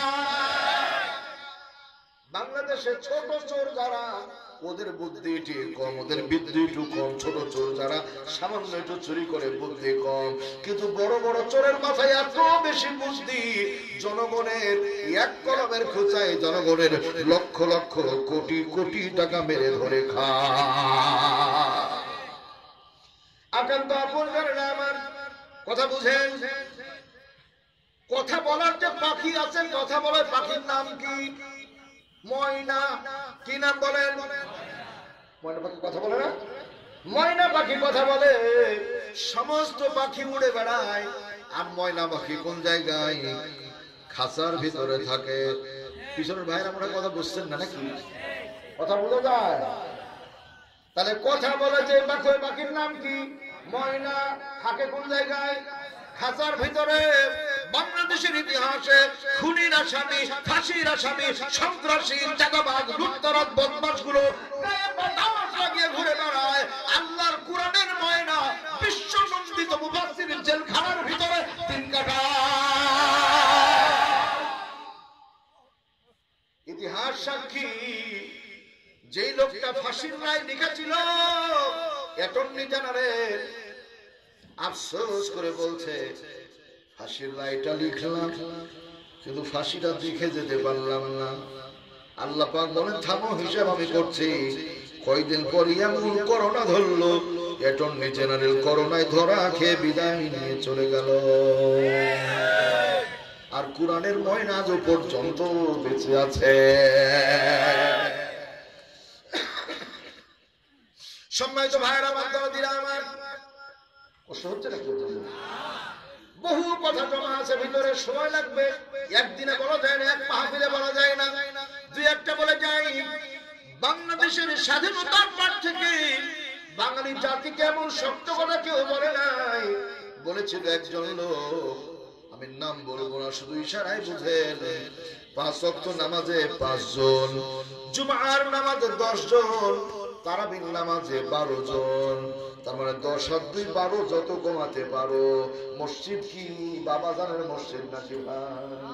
মসজিদ কার? আচ্ছা আপনারা বলেন তো, করোনা থেকে বাঁচার জন্য কোথায় যেতে হবে? আল্লাহর কাছে দোয়া করতে হবে না? দুয়ার জায়গায় বন্ধ। 5, 10, 12, 26 বছর কোরআনের খতম তারাবি পড়ে আমি। আলহামদুলিল্লাহ বলবেন না? এবার ইনশাআল্লাহ 27 বছর হবে। মসজিদে গেছি কোরআনের খতম তারাবি পড়ানোর জন্য। শত শত মুসল্লি পেছনে, যেহেতু রেডিও সেন্টারে তেলাওয়াত করেছে, মানুষের আগ্রহ আছে। এবারও ইনশাআল্লাহ 6 দিন আছে। ইফতারির পূর্ব মুহূর্তে রাজশাহী রেডিও সেন্টার আপনারা সার্চ করলে ইনশাআল্লাহ পেয়ে যাবেন। ইফতারির পূর্ব মুহূর্তে আধা ঘন্টা তেলাওয়াত আছে, আবার 6 দিন আছে। শত শত মুসল্লির পেছনে গোয়েন্দা বাহিনী দাঁড়িয়ে আছে, পুলিশের ভাইয়েরা দাঁড়িয়ে আছে, তোরা তো হুকুমের গোলাম, কি করবি? 12 জন মুসল্লি রেখে সব বের করে দিল। মুসল্লিরা আল্লাহর ঘর থেকে বের হয় আর শুধু চোখের পানিগুলো মুছে আমার দিকে তাকায়, আমার দিকে তাকায়। আমি কি করবো? আমার কি করার আছে? আমি নিরুপায় নিশ্চুপ থাকলাম। মাঝে মাঝে এরকম করলাম, মালিক তুমি একটু খেয়াল রেখো আল্লাহ। এই লোকটা বলেছিল যে এই 12 জনের বেশি খবরদার মসজিদে যাবেন না, যদি যান তাহলে মসজিদ থেকে কিভাবে বের করতে হয় সেটা জানা আছে। তার মানে পিটিয়ে পিটিয়ে মসজিদ থেকে বের করব। ভাইয়ের আমার, স্বাধীনতার স্থপতি পর্যন্ত এত সত্য কথা বলে নাই। যেই লোকটা বলেছিল ওই লোকটাই কিন্তু করোনায় ধরা খেয়ে বিদায় নিয়ে চলে গেল। এখন এদের পরিচয় কি? কুরআন থেকে দলিল দিচ্ছে। আল্লাহ রাব্বুল আলামিন বলেন, ومن أظلم ممن منع مساجد الله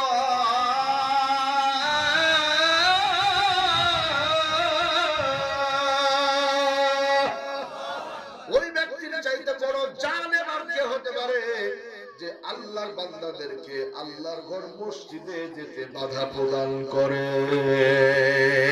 কথাটা কার?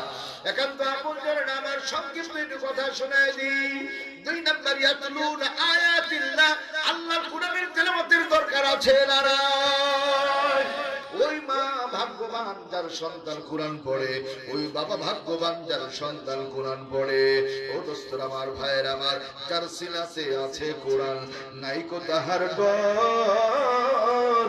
কোরআন ছাড়া হৃদয় খানি শয়তানেরই ঘর।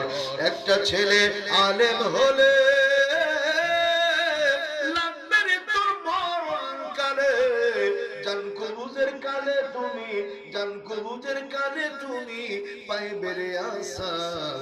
একটা ছেলেও আলেম হলে বানাও মুসলমান। আমার দরদের ভাইয়েরা, আফগানিস্তানে মুসলমানদের পাখির মতো গুলি করে করে হত্যা করছিল জর্জ ডব্লিউ বুশ। এই বদমাশটা ওই সময় আফগানিস্তানে একটা ছেলে, নাম হলো আব্দুল্লাহ। জবান খুলেন, কি নাম? বাড়ি আফগানিস্তানে, মাদ্রাসার ছাত্র, ছুটি হয়েছে, বাড়িতে এসেছে, বিছানায় ঘুমিয়ে আছে।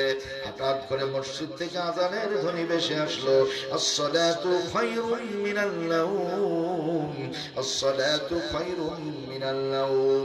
লম্বা কথা সংক্ষেপ করে বলছি, আল্লাহর বান্দা মসজিদে গেল, ফজরের নামাজ পড়ে হাঁটার জন্য, বাতাস খাওয়ার জন্য বের হয়ে গেল। এবার যেতে যেতে রাশিয়ার সৈন্যগুলো ইহুদি খ্রিস্টানরা তাবু গেড়ে আছে, সামনে ট্যাঙ্ক, বুলডোজার, কামানগুলো সাজানো আছে। মুসলমানদের পাখির মতো গুলি করে করে মারে। আব্দুল্লাহ বুঝতে পারে না, ছোট ছেলে যেমনি পার হয়ে যাচ্ছে ট্যাঙ্কগুলো, মাথায় ছিল সাদা টুপি, পরনে পাঞ্জাবি আর পায়জামা।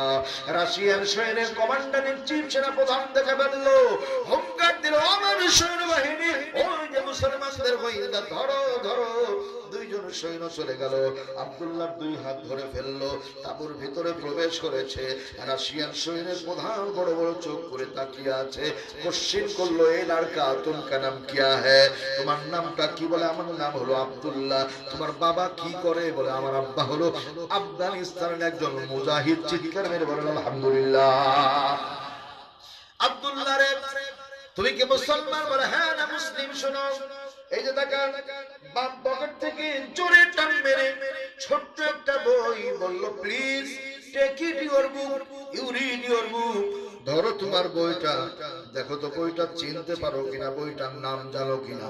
আব্দুল্লাহ বইটা নেওয়ার পরে আস্তে করে খুলে মুচকি মুচকি হাসে। রাশিয়ান সৈন্যের প্রধান বলে, ইয়ার কি করো নাকি, মস্কারা করো নাকি? বলে, না না স্যার, মস্কারা করবো কেন? তাহলে প্রশ্ন করলাম, কি আর তুমি হাসো কেন? একটু বলো তো বইটার নাম কি? আল্লাহর গোলাম বলে, স্যার বইটার নাম আমার ভাষায় না বলে আমি এই বইয়ের ভাষা যদি বলি আপত্তি আছে নাকি? বলে, তাহলে তো বেশি ভালো হয়। আল্লাহর গোলাম ওই দিন তেলাওয়াত করেছিল, বাল হুয়া কুরআনুম মাজিদ।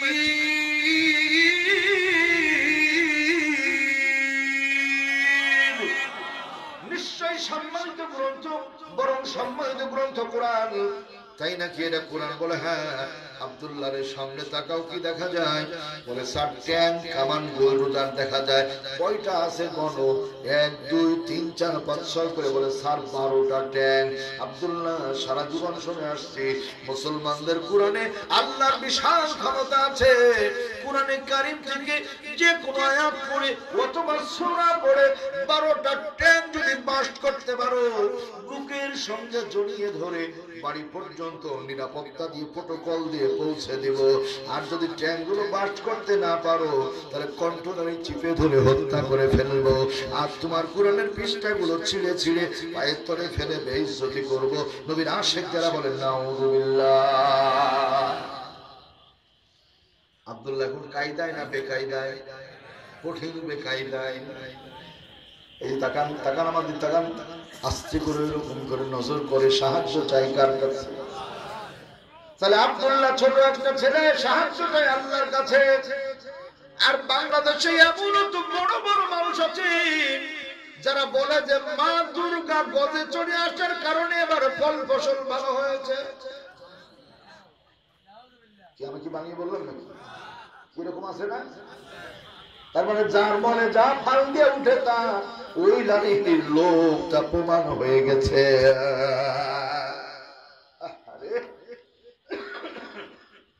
তাহাজ্জুদ পড়তে পড়তে অস্থির। ছেলের বউ খ্রিস্টান, ভাগ্নি জামাই খ্রিস্টান, উনি একাই মুসলমান। তারা রাগ করছে। আমার টাইম ছিল 11:30 পর্যন্ত, 11:30 বেজে গেছে। আবার দেখা হলে আবার কথা হবে ইনশাআল্লাহ। আল্লাহ তাআলা আমাদের সকলকে কবুল করুন। আল্লাহুম্মা আমিন বলেন। আল্লাহুম্মা আমিন।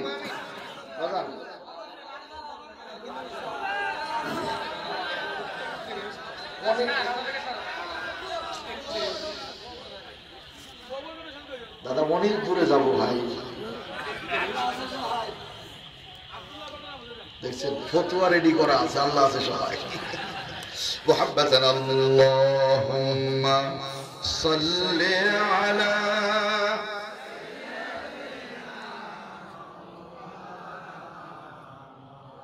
ওয়া আলা আলি সাইয়্যিদিনা মাওলানা মুহাম্মদ। আল্লাহুম্মা সাল্লি আলা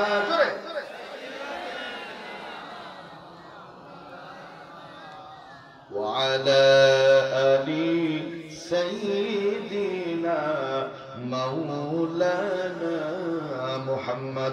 আওয়াজ করে বলেন সাল্লাল্লাহু আলাইহি ওয়াসাল্লাম। চিৎকার মেরে বলেন আলহামদুলিল্লাহ। আমি প্রথম ভাবছিলাম যে সাতকানিয়ার লোকজন কি চায়। আমার এতটুকু জানা ছিল যে এটা ইসলামী আন্দোলনের ঘাঁটি। আলহামদুলিল্লাহ বলবেন না? এই জায়গার মুসলমানরা কোন বাতিল চক্ষুকে ভয় পায় না, ভয় পায় কাকে? আল্লাহকে ভয় পায়। এবং আমি বললাম আমার পরিচার কথা, ইনশাআল্লাহ চট্টগ্রাম থেকেই ইসলাম কায়েম হওয়া শুরু হবে ইনশাআল্লাহ। এবং ইসলামের এই গণজোয়ারকে পৃথিবীর কোন বাতিল শক্তি ঠেকাতে পারবে না ইনশাআল্লাহ।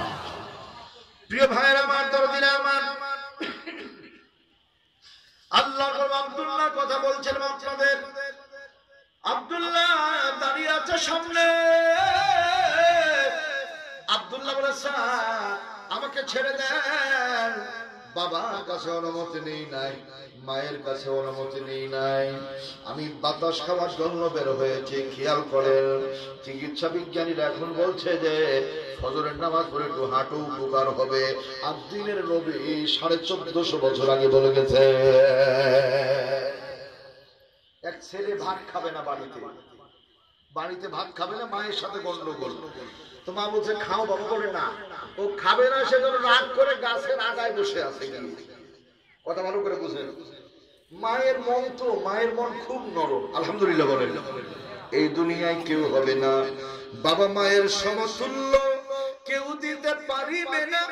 বাবা মায়ের স্নেহের মূল্য, সন্তান হলো মা জননীর অমূল্য ধন। তাই সন্তানের কিছু হলে সবার আগে কাঁদে দরদি বাবা মায়ের মন।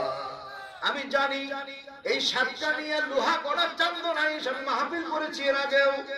এলাকার বহু মানুষ প্রবাসী আছে এবং আপনাদের প্রবাসী ভাইদের টাকায় বাংলাদেশ চলে আলহামদুলিল্লাহ বলেন। কোন রাজনৈতিক নেতার উল্টা পাল্টা বক্তব্যের জন্য চলে না। তিন শ্রেণীর মানুষের জন্য আল্লাহ বাংলাদেশটা টিকিয়ে রেখেছেন। এক নাম্বার প্রবাসী যারা তাদের জন্য, দুই নাম্বার শ্রমিক যারা তাদের জন্য, কৃষক যারা তাদের জন্য, আর তিন নাম্বার গার্মেন্টস কর্মী যারা তাদের জন্য দেশ টিকে আছে।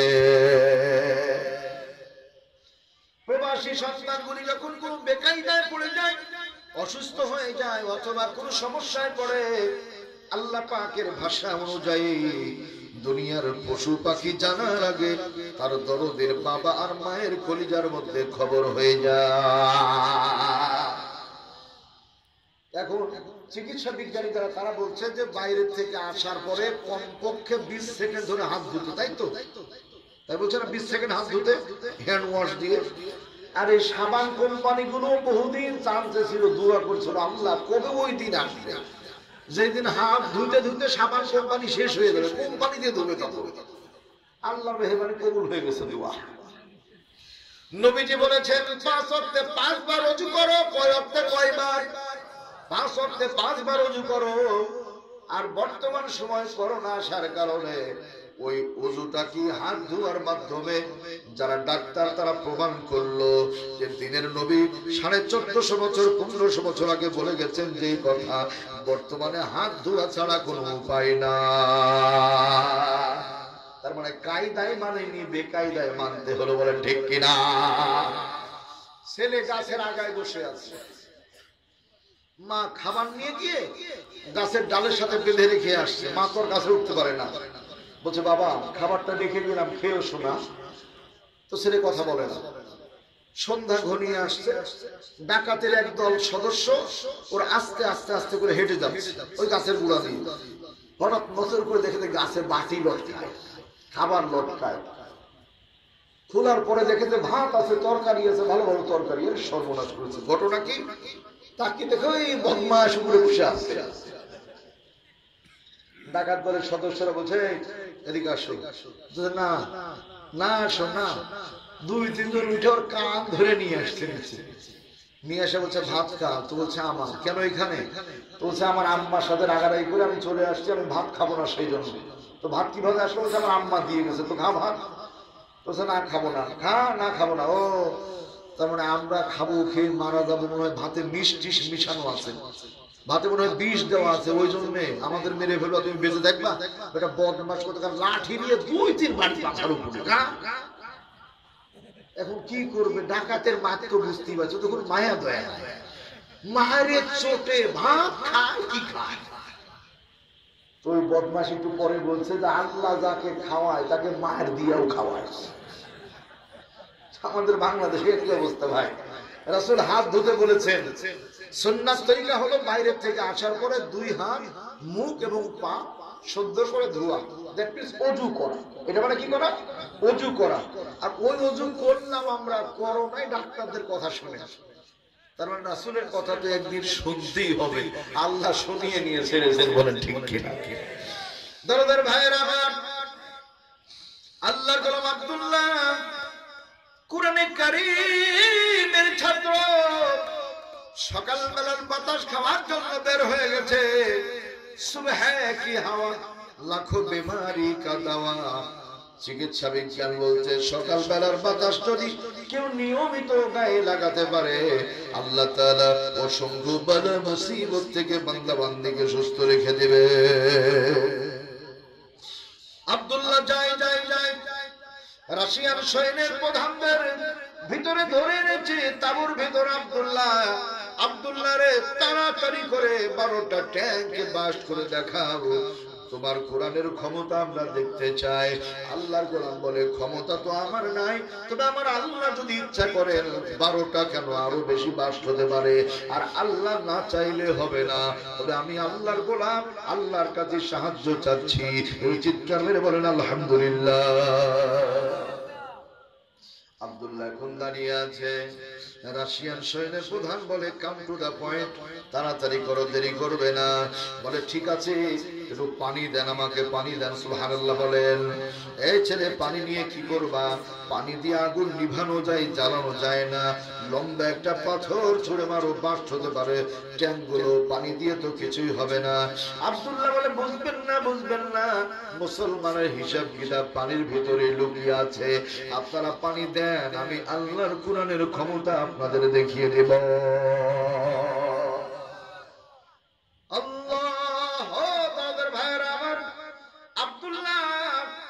ছেলেটা ছিল কুরআনে কারীমের হাফেজ। বিশাল তথ্য আপনাদের সামনে দুইটা বলে যায়। সারা পৃথিবীর মানচিত্রে বাংলাদেশটা মানুষ চিনল কিভাবে? কেউ বললে যুবক বন্ধু যারা ক্রিকেট খেলার জন্য, বড় ভাই যারা ফুটবল খেলার জন্য, মুরব্বী যারা বলবে হাডুডু খেলার জন্য। রং ইওর আইডিয়া, আপনার আইডিয়া সঠিক না। সারা পৃথিবীর মানচিত্র থেকে সৌদি আরবে, কাতারে, দুবাইয়ে 1 নয় 2 নয় 189টা দেশ এক জায়গায় হয়েছে। 190টা দেশ। আমেরিকার ছেলে আছে, ব্রিটেনের ছেলে আছে, কানাডার ছেলে আছে, জাপানের ছেলে আছে, জার্মানের ছেলে আছে, বার্মার ছেলে আছে, মালয়েশিয়ার ছেলে আছে, ইন্দোনেশিয়ার ছেলে আছে, আফ্রিকার ছেলে আছে। সব জায়গার ছেলেগুলো কোরআনের হাফেজ। হিফজুল কোরআন প্রতিযোগিতা শুরু হয়ে গেল। আমেরিকার ছেলে পড়লো, বিচারক বলল ঠিক আছে পাশে গিয়ে বসে। ব্রিটেনের ছেলে পড়লো, বলে এটা পাশে গিয়ে বসে। কানাডার ছেলে পড়লো, সরিয়ে দিল। 1 2 3 4 করে 189 পর্যন্ত তালিকা শেষ হয়ে গেল। 190 নাম্বার দেশ যখন এসেছে, ওই দেশের নাম কি বাজান? আর একটু জোরে বলেন। বাংলাদেশ। বাংলাদেশের সন্তান হাফেজ তরিকুল ইসলাম, হাফেজ তরিকুল ইসলাম। এই ছেলেটা বিচারক মণ্ডলীর সামনে এসেছে। বিনয়ের সঙ্গে আসার পরে বলে আসসালামু আলাইকুম ওয়া রাহমাতুল্লাহ। ওয়া আলাইকুম আসসালাম। ইকরাউল কুরআন ইয়া কারি, তুমি পড়ো, তোমার তেলাওয়াত শুরু করে দাও। আল্লাহর গোলাম কারিমুল কোরআন, হাফেজ কোরআন, এই তরিকুল ইসলাম যখন আল্লাহর কোরআনের তেলাওয়াত শুরু করে দিল, বিচারক মণ্ডলী আশ্চর্য হয়ে গেল, ভাষা হারিয়ে ফেলল। সকলেই দাঁড়িয়ে গেল। আল্লাহু আকবার, আল্লাহু আকবার চিৎকার শুরু করে দিল। আর বলল সারা পৃথিবীর মানচিত্রে বাংলাদেশ 1 নম্বর চ্যাম্পিয়ন, বাংলাদেশ 1 নম্বর চ্যাম্পিয়ন। চিৎকার করে বলেন আল্লাহু আকবার। এখন দুঃখজনক ব্যাপার, আমার দেশে 2-3টা রান বেশি করতে পারলে লাল গালিচার সংবর্ধনা, বিমান ভাড়া ফ্রি, পেপার পত্রিকা, ইন্টারনেট, ফেসবুক, টেলিভিশন সব জায়গায় ওদের ছবি দেখা যায়। অথচ দেশের ছেলে হাফেজ তরিকুল ইসলাম পৃথিবীর মানচিত্রে 189টা দেশকে হারিয়ে দিয়ে বাংলার মুখটা উজ্জ্বল করলো। আমার দেশের ছেলেটাকে কি বলে, আপনার সংবর্ধনা তো দূরের কথা, ধন্যবাদ দেওয়ার জন্য কোন লোক খুঁজে পাওয়া যায়নি। মুখ বন্ধ রাখবেন, নামাজ করে বলেন ঠিক কিনা।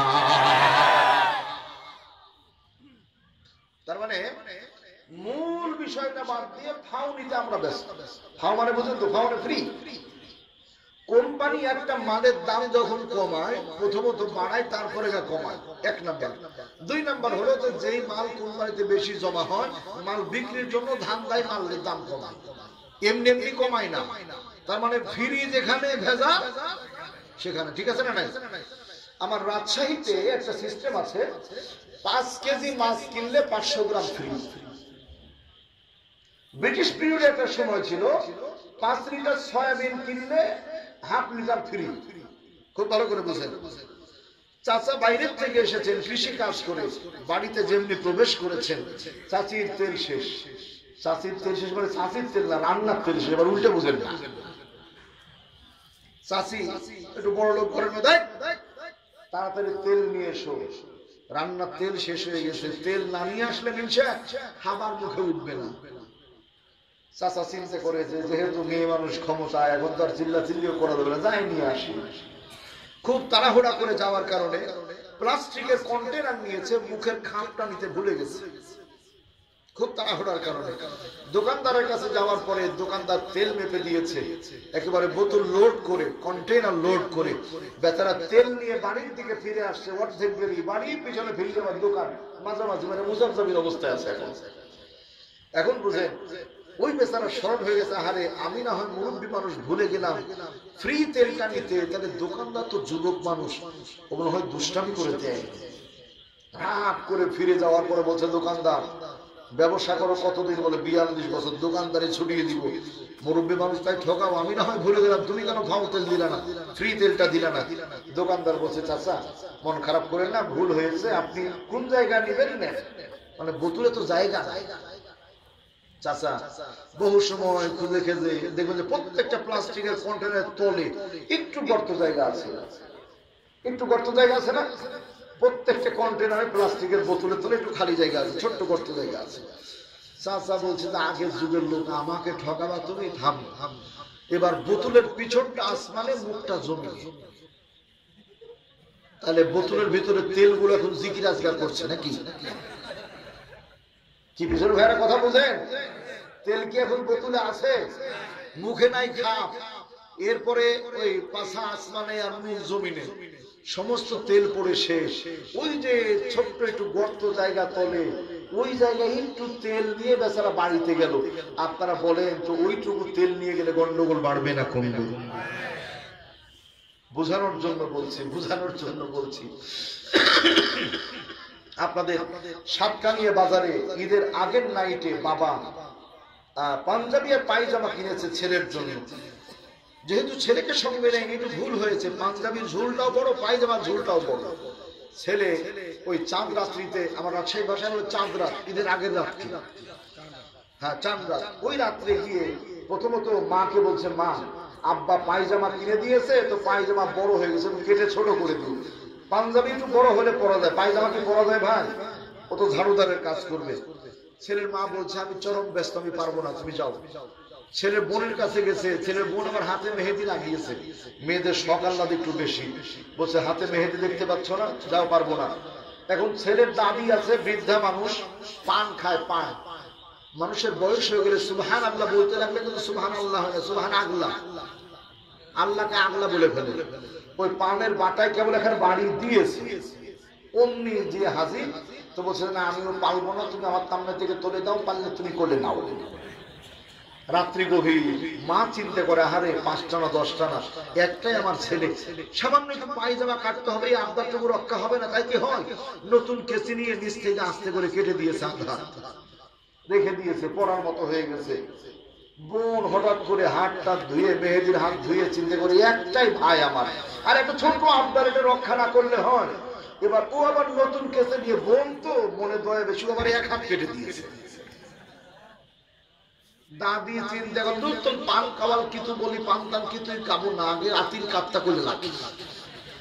ওই মুরব্বী মহিলা তো চোখে একটু কম দেখে, উনি আবার কাটতে কাটতে 1.5 হাত কাটেছে। তাহলে একটা পায়জামা যদি 3 জন কাটে, ও কি পায়জামা না যাইবে? আমরা এরকম ইসলামকে বাদ দিতে দিতে দিতে দিতে দিতে দিতে ইসলামকে ব্যবস্থা করে ফেলেছি। এর কথা বলেন ঠিক না বেঠে? এই জন্য কিছু মানুষ আছে সুযোগ নিয়েছে যে ইসলাম মসজিদই থাকবে, বাইরে থাকবে না। তার মানে ইসলাম মসজিদে থাকলে ওদের বাইরে বোতল খাওয়ার সুবিধা, ধর্ষণ করার সুবিধা, এক কলমের খোঁচায় জনগণের লক্ষ লক্ষ টাকা মেরে ধরে খাওয়ার সুবিধা, আর রোডের পরিবর্তে ব্রিজ নির্মাণ করতে গিয়ে বাঁশ দেওয়ার সুবিধা। কথা বলেন ঠিক না? প্রিয় বন্ধুরা আমার, ভাইরা আমার, আল্লাহর গোলাম আব্দুল্লাহ দাঁড়িয়ে আছে, আল্লাহ রাব্বুল আলামিন বলেন ইয়াতিলুনা আয়াতিল্লাহ,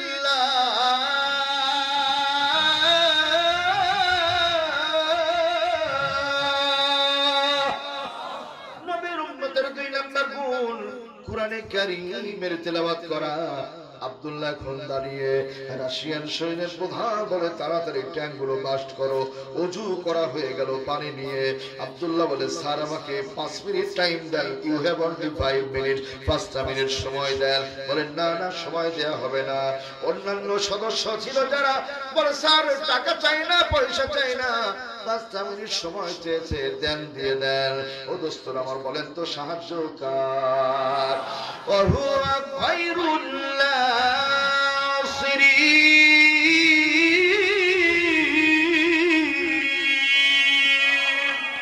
আমি আল্লাহ উত্তম সাহায্যকারী। দুনিয়ার মানুষের কাছে সাহায্য চাইলে পাওয়া যায় না, আল্লাহর কাছে সাহায্য চাইলে কেউ ব্যর্থ হয় না। আমার বন্ধু যারা আছেন, কারো নাম আছে হৃদয়, কারো নাম আছে সুমন, কারো নাম রিপন, কারো নাম ইকবাল, যার যে নাম থাকুক না কেন, সুইটি, বিউটি, পিঙ্কি, রিঙ্কি, এদের সাথে প্রেম করতে গিয়ে সাতকানিয়া চাইনিজ হোটেলে 1 দিন 2 দিন 3 দিন খাওয়াবেন, 4th দিন পারবেন না, ইউ ডিলিট, আপনি বাতিল। আমি আজকে মাওলানা মুশতাক রাজশাহী থেকে এসেছি, বলে যাই আপনাদের এমন একজনের সাথে প্রেমের কথা বলবো, যার সাথে প্রেম করলে জীবনেও কোনোদিন প্রেমে ব্যর্থ হয় না। আওয়াজ করে বলুন তার নামটা কি? ওয়াল্লাযীনা আমানু আশাদ্দু হুব্বান লিল্লাহ।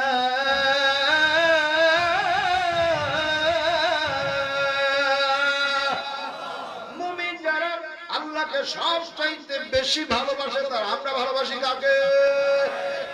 আল্লাহ কি ভালোবাসতে হবে?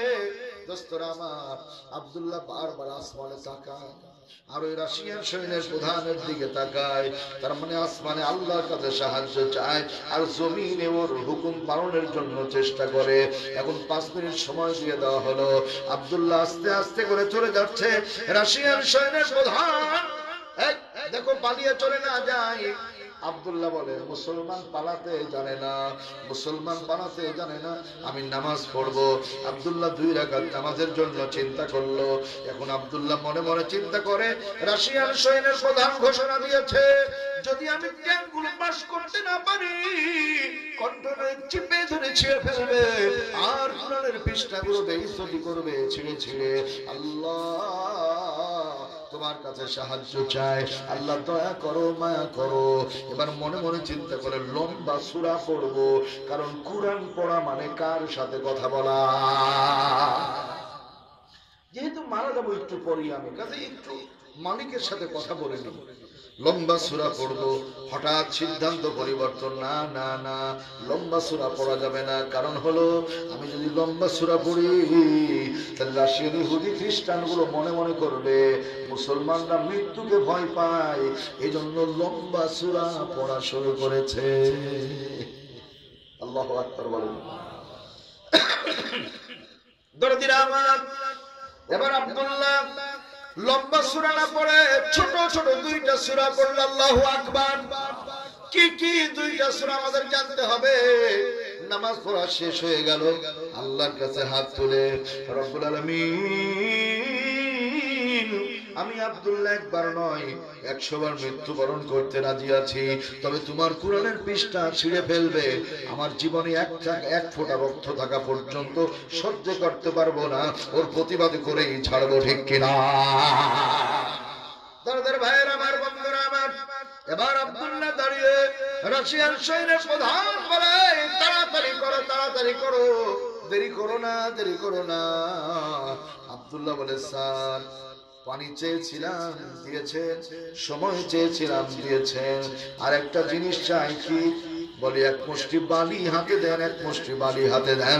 চিৎকার মেরে বলেন সুবহানাল্লাহ। মন কার লাগিয়া কান্দো দিবা রাতি, ভেবে দেখো কেউ হবে না, ভেবে দেখো কেউ হবে না তোমার সঙ্গের সাথী, কার লাগিয়া কান্দো দিবা রাতি। কাঁদতে হবে কার জন্য? আপন আপন বইলা যারে ভাবছো সারাক্ষণ, আসলে যে কেউ নয় তারা, কেউ নয় রে হে আপন। ও তুমি আজ না হয় কাল বুঝবা একদিন রে, আজ না হয় কাল বুঝবা একদিন, নিভিলে জীবন বাতি কার লাগিয়া কান্দ দিবা রাতি। আল্লাহুম্মা সাল্লি আলা জোরে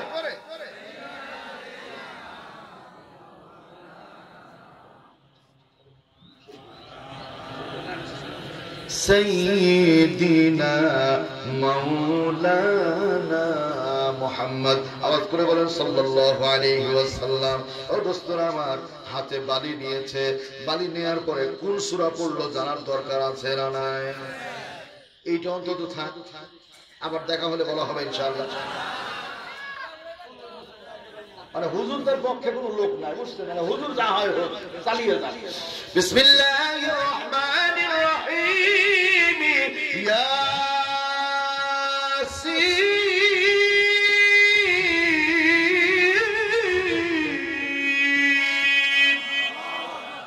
না, আপনি তো আল্লাহু আকবার বলেন না, তো এত কঞ্জুস লোক দেখিনি। জোরে আল্লাহু আকবার বলা যাবে না? আয়াতের টান একটা করে শেষ হবে, চিৎকার মেরে বলতে হবে আল্লাহু আকবার। আল্লাহু আকবার মানে বড় কে? বড় বড়, জালো জালো, চালাও চালাওতে লাভ নাই, আল্লাহু আকবারে লাভ আছে না নাই? বিসমিল্লাহির রহমানির রহিম, ইয়াসিন।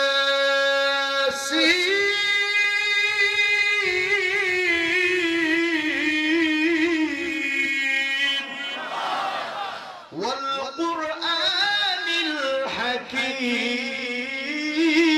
إنك لمن